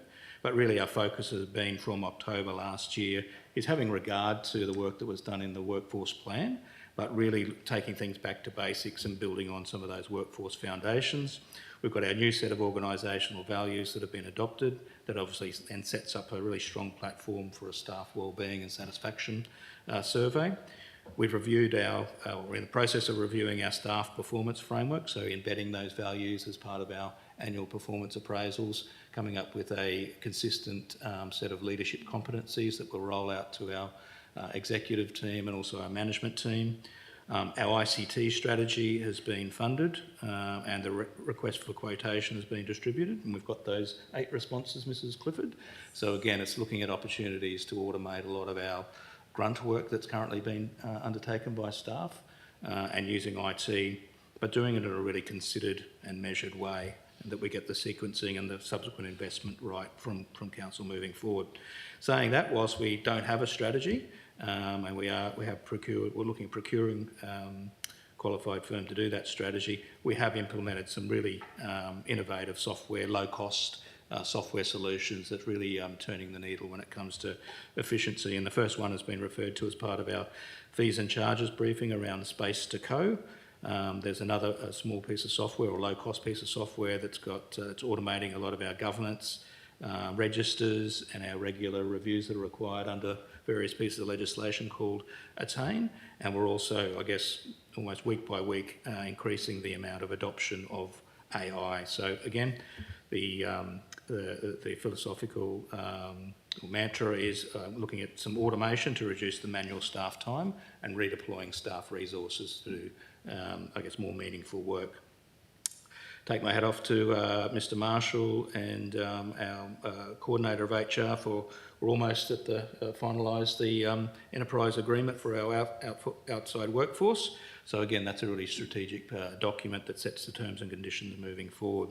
And we've undertaken some preliminary works on service reviews, for example, around our community housing and also our parks and gardens. So we've had some initial discussions around that as well as drafting. We've got a draft new work health and safety strategy. A strategic plan has been developed, and we're working through the leadership team to, I guess, get a bit more sense of purpose when it comes to that program across the organisation and embedding safety first culture. And then I guess the last dot point and the point that I wanted to probably dwell on a little bit as part of this report is we reviewed the organisational structure and looked at the position responsibilities. And part of what we're looking at presenting and getting the sign-off from Council is not only the workforce plan, but the endorsement of the new proposed temporary structure for 2025-26, and that's listed. A copy of the diagram of the existing structure is on page 6 of 9 of the attachment, and the new interim structure for 25-26 is on page 7 of 9. And I guess some of the key changes or the proposed amendments are tabled at the top of page 8, but I guess the rub and consistent with the purpose of the resolution back in August last year was a significant salary saving, and that's detailed at section 5.3 on page 8 of 9. You can see there that the draft salaries budget for 25-26 did include an indicative wage increase of 4%, plus obviously a 0.5% under the superannuation guarantee. The new interim structure results in a containment of that increase to 1.15%. So you can see the actual 24-25 budget total for wages was about $6.263 million or $2.64 million. And then the proposed budget for 25-26 is 6.335692. The interim structure for 25-26 also foreshadows a temporary reduction in FTE from 64.78 FTE down to 61.85. So that's a reduction of about 2.93 FTE for the coming year. You can see the indicative cost savings. Obviously, we need to factor back in the fact that we're now fully outsourcing our ICT support to Harmonic. That there was previously a full-time equivalent position in that role. Obviously, the I guess more contemporary model is a fully outsourced model. So we've actually put in a marginal increase for materials or services in next year's budget of about $40,000. Therefore, I guess being really open and transparent, factoring that back in, the net effect of the new interim structure is somewhere around the $170,000 savings, and that's approximately a 2.2% saving from the 24-25 rates levies.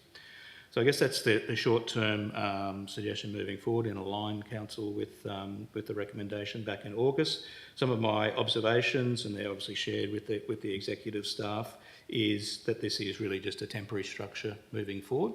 Once we go through our extensive community engagement and consultation process around the redevelopment of our community strategic plan and our council business plan over the next 12 to 18 month period, there'll be a real strong strategic direction, and then the old adage of, our structure and our resourcing needs to follow the corporate strategy and indeed the needs and wants of the community. So we will be coming back and having that discussion with councillors around the adequacy of the resources. But once we've got that new structure that new strategy in place, so areas such as work health and safety, economic development, tourism, asset management, sustainability, resourcing, we'll need to have that conversation moving forward. We need to have a conversation around clarifying our strategic workforce direction around, do we want to be a shire that grows its own, that has a strong apprenticeship program, that has a strong traineeship program and cadet program? Do we want to buy in some of the resources or outsource? Or do we want to look at, regional collaboration around borrowing resources and working collaboratively with our neighbouring shires? There's also an opportunity for us about embedding, and now that we do have that strong set of corporate values, embedding that into everything we do and setting that strong organisational cultural tone, and then also providing stability in leadership positions and reducing that turnover of staff, because obviously we've gone through, as an organisation, quite a bumpy road, a number of changes at the executive management or executive leadership role. So I guess I see the next 3, 5, 10 years as a period of consolidation. Some of the other chestnuts when it comes to workforce planning is looking at addressing our ageing workforce and looking at the service delivery model, managing our risk around work health and safety, and that's predominantly sort of our outside workforce. That is predominantly sort of the older demographic profile. Obviously, in the current really competitive labour market, looking at our attraction and retention strategies and being very deliberate around some key initiatives around that. Obviously, going hand in glove with attraction and retention is also reward and recognition. And then the final piece, which I've already touched on, is developing that considered ICT strategy and unlocking that staff resources to be redeployed to more meaningful work that can be done, and looking at automating as much as possible. So, councillors, that's, I guess, a somewhat long-winded but extensive introduction to the workforce plan. Happy to take any questions as required. Thank you, CEO. Any questions?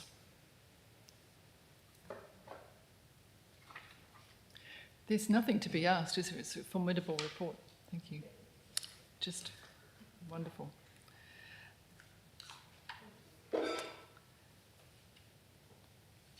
Okay. 9.3.2, Financial Sustainability Asset and Service Reviews, Phase 1. CEO.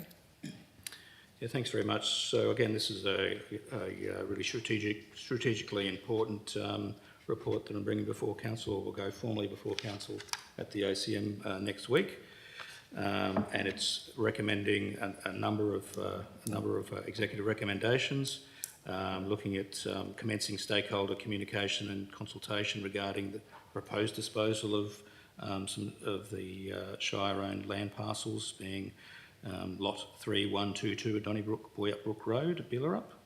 I call it the Sandpit. Lot 21 Reserve Street, Donnybrook, and lots 12 and 13 Trigwell Street East in Donnybrook. That's currently a park. It's also seeking your formal consideration and direction of me to commence the necessary administrative process for the disposal of what we call colloquially the bank building. We have actually had a formal approach now from the bank in writing, wanting to purchase that building. The third limb of the recommendation seeks acknowledgement of the interest from the current lessee to purchase Lot 501 or number 41 Bentley Street, Donnybrook, and instruct the CEO to formally advise the lessee that Shire is unable to proceed with the disposal due to the land tenure constraints as detailed in the body of the report. The fourth limb of the recommendation is that the proceeds from the proposed sale of land parcels and freehold property as detailed in 1 and 2 above, so that's those vacant parcels of land and the bank building within Donnybrook, that be constrained and allocated to addressing the asset sustainability funding shortfall as detailed in Shire asset management plans that went up to the last month's OCM, and the LTFP, which Mr Eaton has given council as a briefing on this evening. and also the opportunity of supporting future studies, projects or reviews that enhance the Shire's financial sustainability. And there's some examples such as Victory Lane Master Plan out the back here, or indeed other sort of strategies that are contained within the body of the report. Number 5, that you instruct the CEO to undertake a review of the current service delivery model for managing community housing portfolio and present an options report to a future ordinary council meeting for consideration.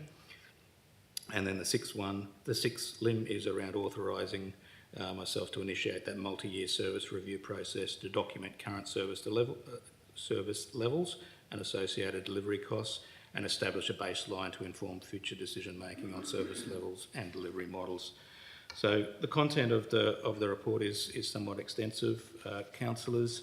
If you can see there on page 86 of 99, it outlines that asset sustainability challenge, which comes as no surprise to this council, indeed the community. Obviously, we're the custodians of a large amount of assets that we hold in trust on behalf of the community, $335 million worth of assets under different asset classes.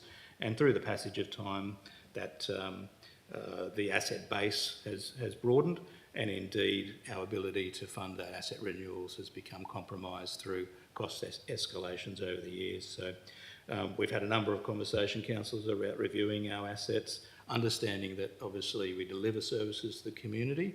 We do that through our people, but we also do it through our built assets and the Shire assets as well. So it's about having an informed discussion around the utility of some of our assets, and if we genuinely believe they're no longer fit for purpose, and both now and into the future are unlikely to deliver that service, then it's an opportunity to rationalise those assets.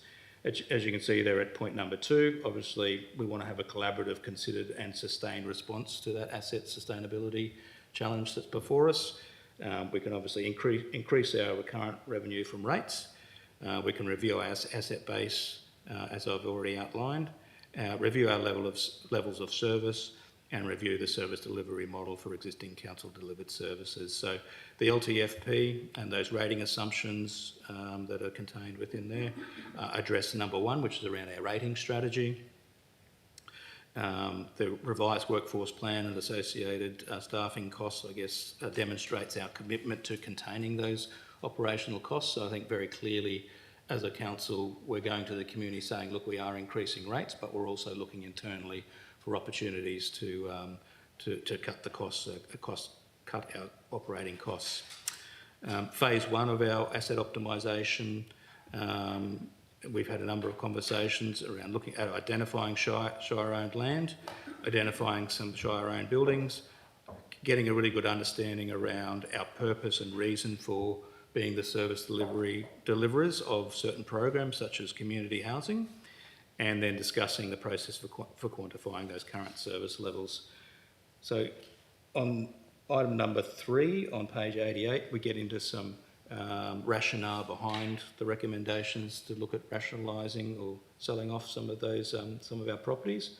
And you can see there, lots 3, 1, 2, 2. The reason behind that, it's Shire-owned freehold land. There's no current community use. It is actually a commercially, significant sand resource there. It does abut an existing commercial operations. It is commercially valuable. It's a large-sized parcel, and we will need to do some community engagement. Lot 21, which is a little slither of land just down here on the corner of Reserve and Emerald Street, I believe. Obviously, it's Shire-owned freehold. Could be amalgamated into the neighbouring parcel, and there may be some interest from that neighbour. Obviously, we needs to be an open and transparent process. And however, we would need to realign that footpath. So that cost estimate is around $15,000. So we'll need to go out to the community and discuss the rationale behind that. Lots 12 and 13, Trigwell Street, East Donnybrook. This is currently what I'd call a pocket park. And probably back in the day when the subdivision occurred, this would have been one of what I call a developer contribution or parks contribution. I guess modern sort of town planning, that has gone away from providing small little pocket parks because of the ongoing maintenance burden it does provide and the small amount of utility it does provide or usefulness it does provide for the surrounding community. I guess what we need to be mindful and respectful of is it is the Walter Trigwell Memorial Park. So if indeed as part of the community engagement consultation, there is a subsequent council decision to dispose of that asset, then we would be looking at making a consideration or some sort of commemoration of Mr Trigwell, be that at another location as well. So being really respectful of Mr Trigwell and the significant community contribution that he made.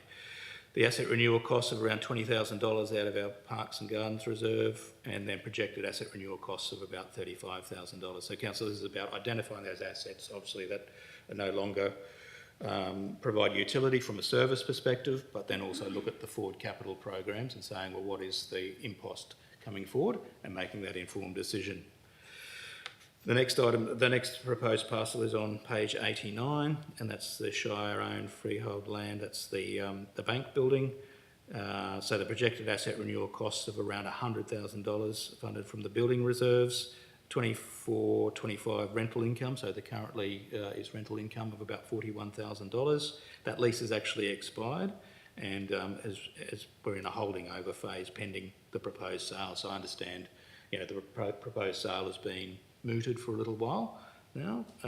We've now, as I mentioned in my opening remarks, we've now had a formal offer from the bank requesting to purchase that building and that site.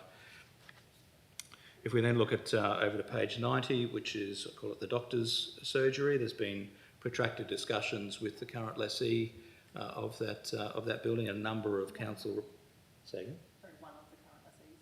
One of the current lessees. Oh yes, okay. One of the current lessees, the current doctor, and a number of discussions and reports in regards to a potential disposal of that asset. Obviously, the fact that that is not freehold does constrain council in its ability, and the fact that we do not have the reserve funds to acquire that site and transfer it from reserve into freehold, and then obviously what would be required is a business case in order to undertake that work. So I guess point in time, we're not really in a position to progress that matter, and that's been conveyed to one of the current lessees who's expressed an interest in purchasing. All right, and then moving down to mid-page 90. So again, it's advised that any of those funds raised, and I think this is some really good insight provided by Councillor Glover, that we look at sanctioning that to either address that asset sustainability shortfall, or indeed look at reinvesting it back into further studies or any initiatives that would enhance our financial sustainability. That could be the Victory Lane Master Plan, the Barning Up CBD Master Plan, and we've only just recently had a request from that community wanting to change out the skate park down there with a pump track, and there's lots of great community initiatives, but we don't have a strategic view on the way that community or that infrastructure down, not only in Barning Up but our other smaller communities, how that's going to develop. That we also look at the ICT strategic plan investment, so looking at some efficiency gains, as well as potentially getting some assistance with the service reviews down the track. And I guess the point that I will raise there, that not having some of these master plans or these strategic documents that have really got a strong community engagement and consultation focus does sort of not put us in the best position when it comes to funding. So having those master plans done will put us in a better position moving forward. Item number 4 there, and I'm wrapping up pretty soon, Shire President, is just looking at those service reviews and getting a really understanding of what our core business is and what our staff resourcing should be dedicated to do in service delivery. And are there other organisations out there that their prime reason for being is to offer services such as community housing? And I know the answer is yes. They're set up, it's a highly regulated industry, that the significant risk and also significant ongoing operational staffing costs for us to be the deliverers and the managers of that program. So Council, the recommendation, as I went through in a lot of detail, is back on the beginning of the report. It's got six different limbs. It is really, I guess, phase 1 of a multi-year, multifaceted process, and taking that journey on financial sustainability. So happy to take questions. Thank you, CEO. Councillor Lindeman? Can I ask for the disposal of, or the inability to dispose of the particular land that we have the medical services on? Were there any options discussed from one of the lessees Yep. for them? Yes? Okay. Sorry, So sorry, there's President. been so there's been some discussion or something on offer if this particular thing can't happen, there's other options that they may be able to investigate. Did we offer that or Yeah, so look open to that? Without going into the detail, because it's sort of somewhat commercial in confidence, but we were looking at, I guess, at some out of the box solutions, including potentially moving the footprint of the reserve, looking at potentially having some temporary style buildings. So we were trying to work pragmatically with the lessee to try and get an outcome. The ball's back in that lessee's court to come back with something that council can consider in the future if indeed she believes that's a viable way forward.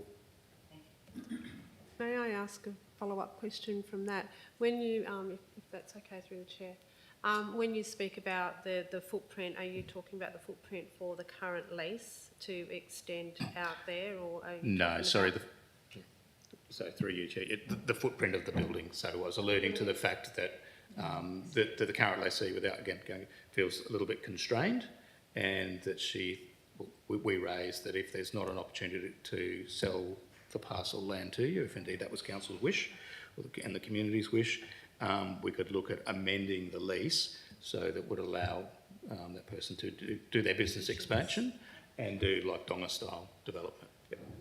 It's fair to say, though, that on both sides, we're not in a position to financially put money towards a business case, you know, for our part and also for the lessee's part. Yeah, 100%. There's constraints on both sides. There's definitely constraints on both sides. I think that the alternate solution that doesn't change the tenure wouldn't require a business case from council, as in similar to what we did with VC Mitchell Park and spent a lot of money.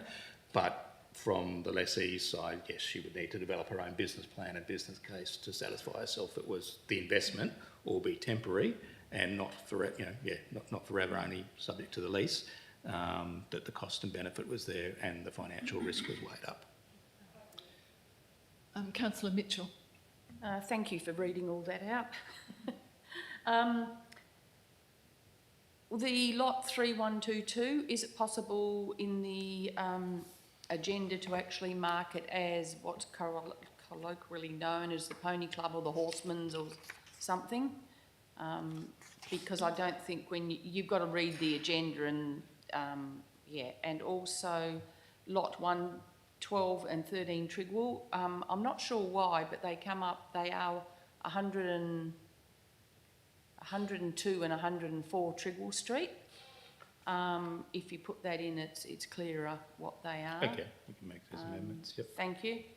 And I'll better put that in. Yeah, so can you do that? That'll do. Thank Excuse you. me, Councillor Mitchell, what did you say was the colloquial name for the... Either the Same Pony thing? Club or the Horsemen's Association. Thank you. Yeah, because I think everybody knows it as that rather than lot such and such. Yeah, thank you. Yeah, I don't think it's been that for a while, but if that's what it's colloquially known, then that's fine. Yeah. Thank you. Any further questions? No? Okay. Thank you, CEO. Moving on to item 10, elected member motions, of which previous notice has been given. Councillor Bailey, at 10.1, has two motions, and the first is 10.1.1, which is the Grimwade Road Urban Speed Zone request. We alluded earlier to the petition that was received that's now been presented with this item. So would you like to introduce the report, Councillor Bailey? Through the chair, it's all self-explanatory. It's a safety issue, and the time variation on that distance is only about 42, 43 seconds. Thank you. CEO or Director of Operations, have you anything more to add on that? No? Any questions? Councillor Davey. Just to note, I think that Jodie Hahn's MLA has been misgendered. Sorry, Jodie Hahn has what? Sorry? Jodie Hahn's MLA has been misgendered, requesting his support for the... Oh. Requesting their support.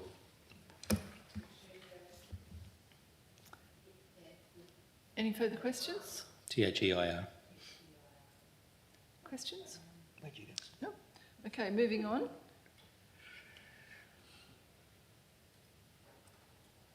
Councillor Bailey, would you like to introduce 10.1.2, Event Fire Risk Management?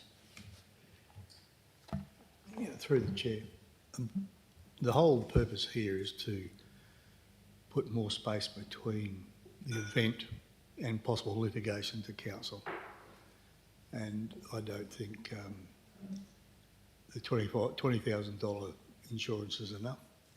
And I believe by having somebody like WA Fire and Safety as a backup, we have the event organiser's money and then possibly somebody like WA Fire in the mix-up before it comes back to council. Thank you, Councillor Bailey. Are there any questions? Councillor Patrick. Given that I most likely won't be here next week to debate this, I will ask 4 questions, if that's okay. 1, is it appropriate to name and potentially be seen as a recommendation of an individual organisation within a recommendation? So potentially, would it be better to reword that to say anything excluding the name of an organisation? That's my first question.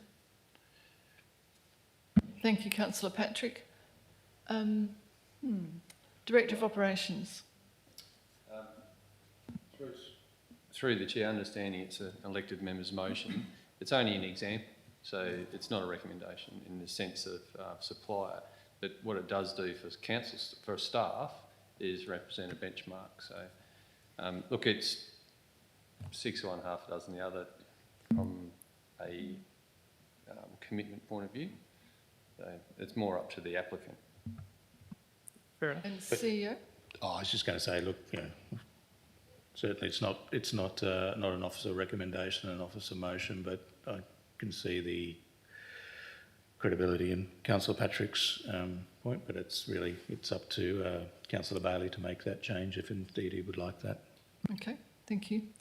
And you have any more questions, Councillor Patrick? Yes, so my next question is around the fact that, so we're asking potentially for applicants for an event, an unspecified size of an event, so theoretically any event, whether it's 10 people or whatever the minimum requirement is for an application, to put in a risk management report for the management of fire. Now, my understanding would be that these applicants and the mitigation strategies aren't for the management of fire. That's the responsibility of the emergency response and the emergency services. Their responsibility is for the management of the associated risks, including refuge, access and egress.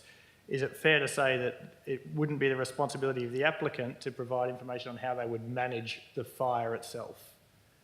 That would be my question. Is it fair to say that we have an expectation as a council for them to manage the fire? Councillor Bailey? I think it's the report before the function is that how fire situation would be managed.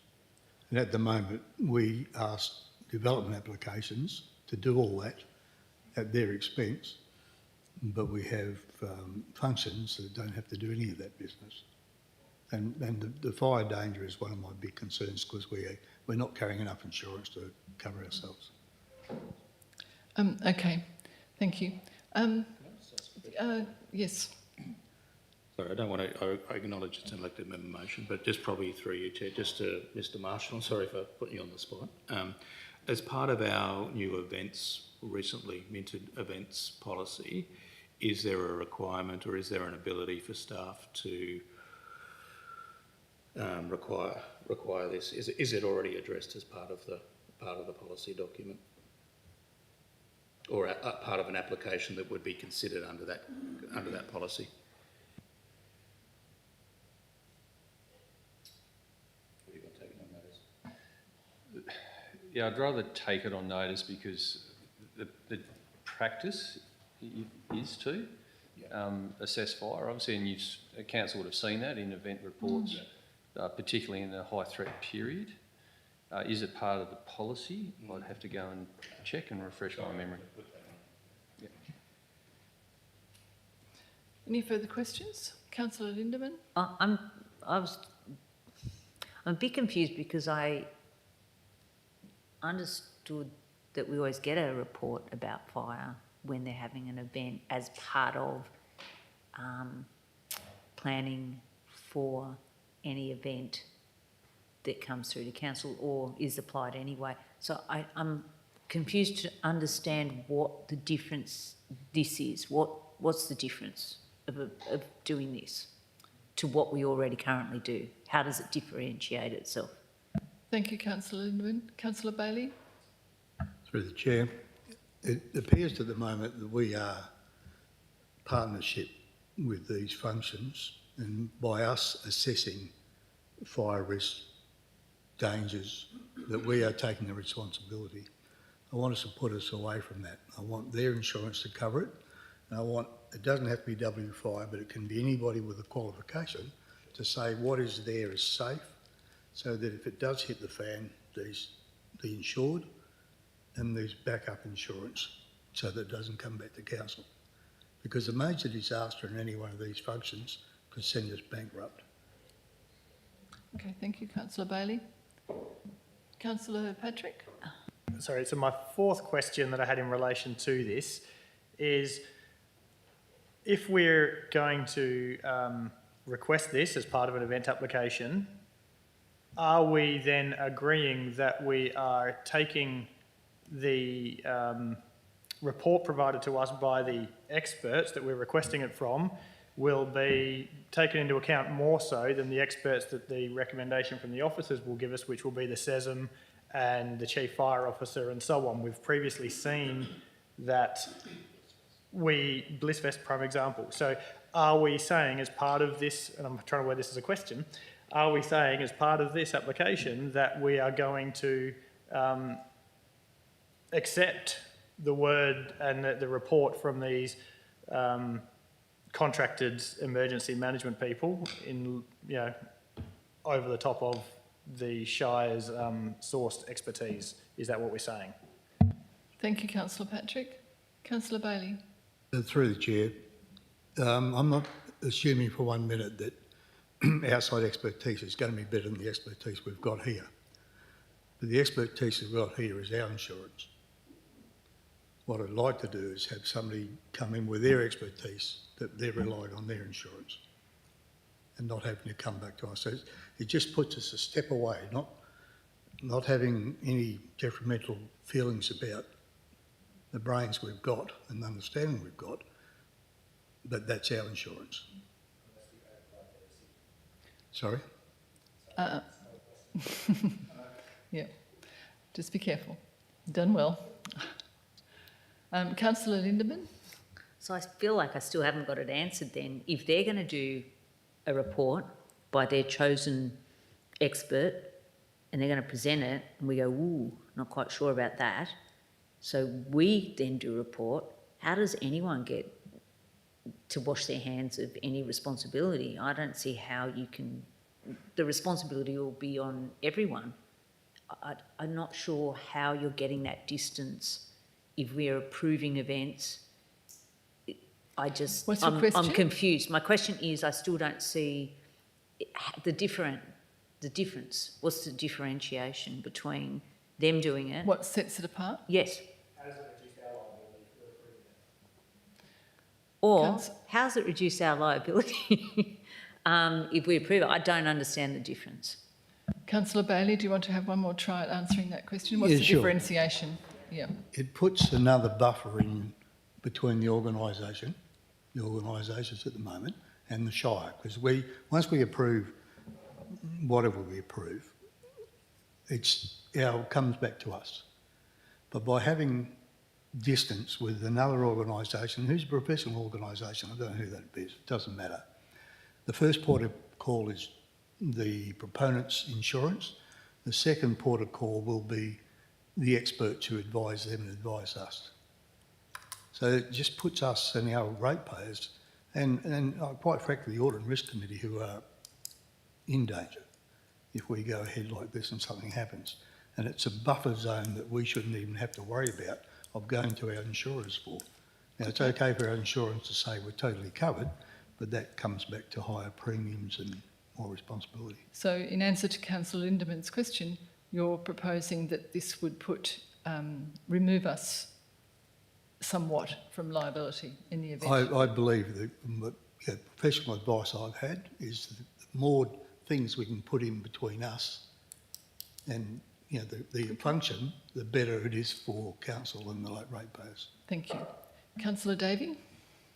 Can I just ask, is the intent that it's similar to, say, a short stay accommodation business who puts in a development application and the onus is on them to get their own independent expert advice to prepare their own bushfire management plan, that it is then submitted as part of their application? So is that the intent, that the onus is shifted onto the applicant? Okay. Thank you. Any more questions? Councillor Glover? Sure. I'm about to ask something quite similar as well about the intent.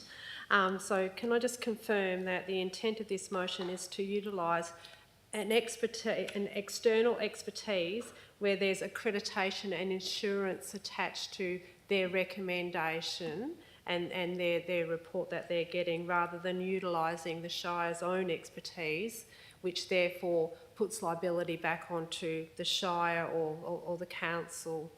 Does that sound, am I summing it up? That's it in a nutshell. Councillor Patrick? Sorry, can I then seek clarification based on that? So Councillor Glover's wording was just that rather than getting our own expertise. Now, my understanding of what we're proposing is that there is somebody else that we have recourse. If there is an incident, we can go back and sue them essentially and recourse through their insurance rather than... So the intention is still to have the Shire's expertise give us a report, but have the individual applicants, experts give us a report. So if something goes wrong, we can go back and basically sue their expert. Is that correct? Okay, thanks. My question, Councillor Bailey, is what knowledge do you have of our liability in this area? Our current liability in this area? Through the chair, I've requested the CEO to seek what coverage we have. I think insurances have covered. No, what's the liability? What liability do we have in our current situation? Let me finish. We have. We're saying that these people have $20 million worth of liability coverage. Now, if I want to run a stall down on the football oval at Balingup for a function, I've got to produce a $20 million coverage in a totally controlled area where there's not much chance anything is going on. Now, the $20 million coverage is not multiple, it is maximum of $20 million. Now, that covers almost nothing if people get injured and hurt and killed. So number one, we shouldn't have to be going back to our insurers. No, we don't want to debate this. I just wanted to know what the knowledge was. What was the current situation? Well, okay. I've asked the CEO to clarify it. I have got some knowledge and I'll produce that at the same time. But, we've got to be very clear. I'm on the Audit and Risk Committee and so are you. We're putting ourselves, if we don't look at the risk on this, and something should blow up in our face, those areas of functions, if it's in a reasonably controlled Councillor area... Councillor Bailey, we'll stop there. I just wanted to know what is our current position, but that's okay. I've asked the CEO to clarify that. Okay, but I will take that to Councillor... if you've asked the CEO, if I've asked... If the CEO has been asked, I'd just like to get the CEO's response. Yes, so we will put in that request as per Councillor Bailey's request to our insurers and just get an understanding of the liability and the coverage. Yep. Yeah, of how we sit now. That's correct. So that we can understand the change. Yep. Councillor Davey.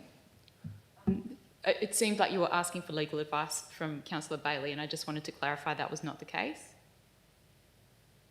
An understanding of our legal liability? No. Okay. Any other questions? Okay. Sorry, just one last thing. I guess I'm sort of detouring from Councillor Bailey to... Councillor Glover, sorry, go ahead. Sorry. Continue. Sorry, I'm still making so I'm detouring from Councillor Bailey asking this question and I'm throwing it over to the CEO, if I may. I'm listening. Yeah, sure. Is the wording of this motion reflecting the intent that we're actually conveying, since about 3 of us have all said, is this how it means? It seems a little harder to read. Is there a way that we could perhaps word it to have the intent a little clearer for this motion?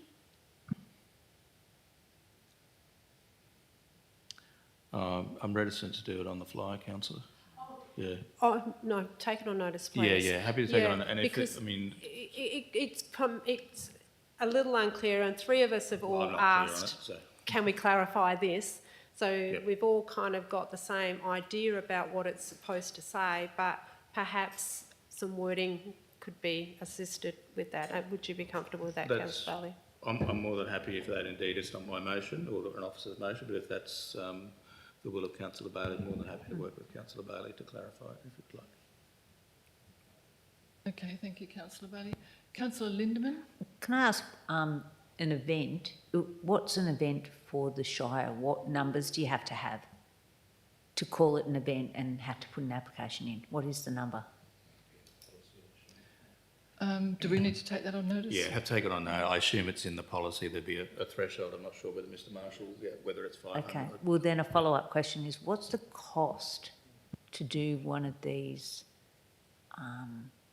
bushfire management, risk assessment, et cetera, because I would be questioning. It's difficult because this is an elected member motion. It's not a executive recommendation. I understand that. So I guess these are the questions though that perhaps I guess it's Councillor Bailey may be able to have, because I can't make decisions without the information. Without the information, yeah.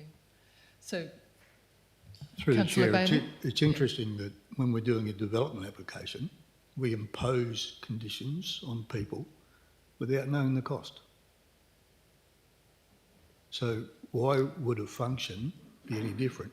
Look, this is a business proposition and it stands up or it doesn't. Yeah. Sorry? We're getting into debating. I think the thing I was pointing to is it possible to get more information? Maybe even defer the motion until we get the information to support it? Yeah, okay. All right then. Thank you very much. Okay. All right. Any further questions? Yeah, sure. Just the question that this is, would you agree that an event is different to a permanent structure? Would you agree through the President? I don't know, maybe to Roscoe, would you say that when you're running an event, dependent on size and whether something is permanent and the decisions made on that are quite different to something that's a temporary operation? I think, did you want to have a go? But I think... I can answer. Okay, all right. Through the Chair. Event applications are temporary, in a nutshell. Thank you. Thank you. We're going to move on, councillors. If we don't have the information that we need, then we'll have to make a decision accordingly. So, moving on to, there's nothing under item 11. Item 12, meeting closed to the public. We'll be looking at just one item there. We can close the agenda briefing now if we like, if we want to move to discuss that. Would that be the CEO the way to go? And then, yeah, no, okay. All right, well, we need to close off now. I won't close the meeting because we can chat about that after we close off. Councillor Patrick? Can I ask could it be asked if the councillors feel we need to close to discuss this item, given that it was covered off pretty well last week? It might not Do be councillors have any questions regarding this item? Because I don't. I think we covered it at the workshop pretty thoroughly. Okay. All right, then. I'll close the meeting then at exactly 8 p.m. And thank you, councillors. It was a formidable agenda, so we've gotten through it quite well. Thank you. And thank you to the staff and executive as well. Bailey up and Malali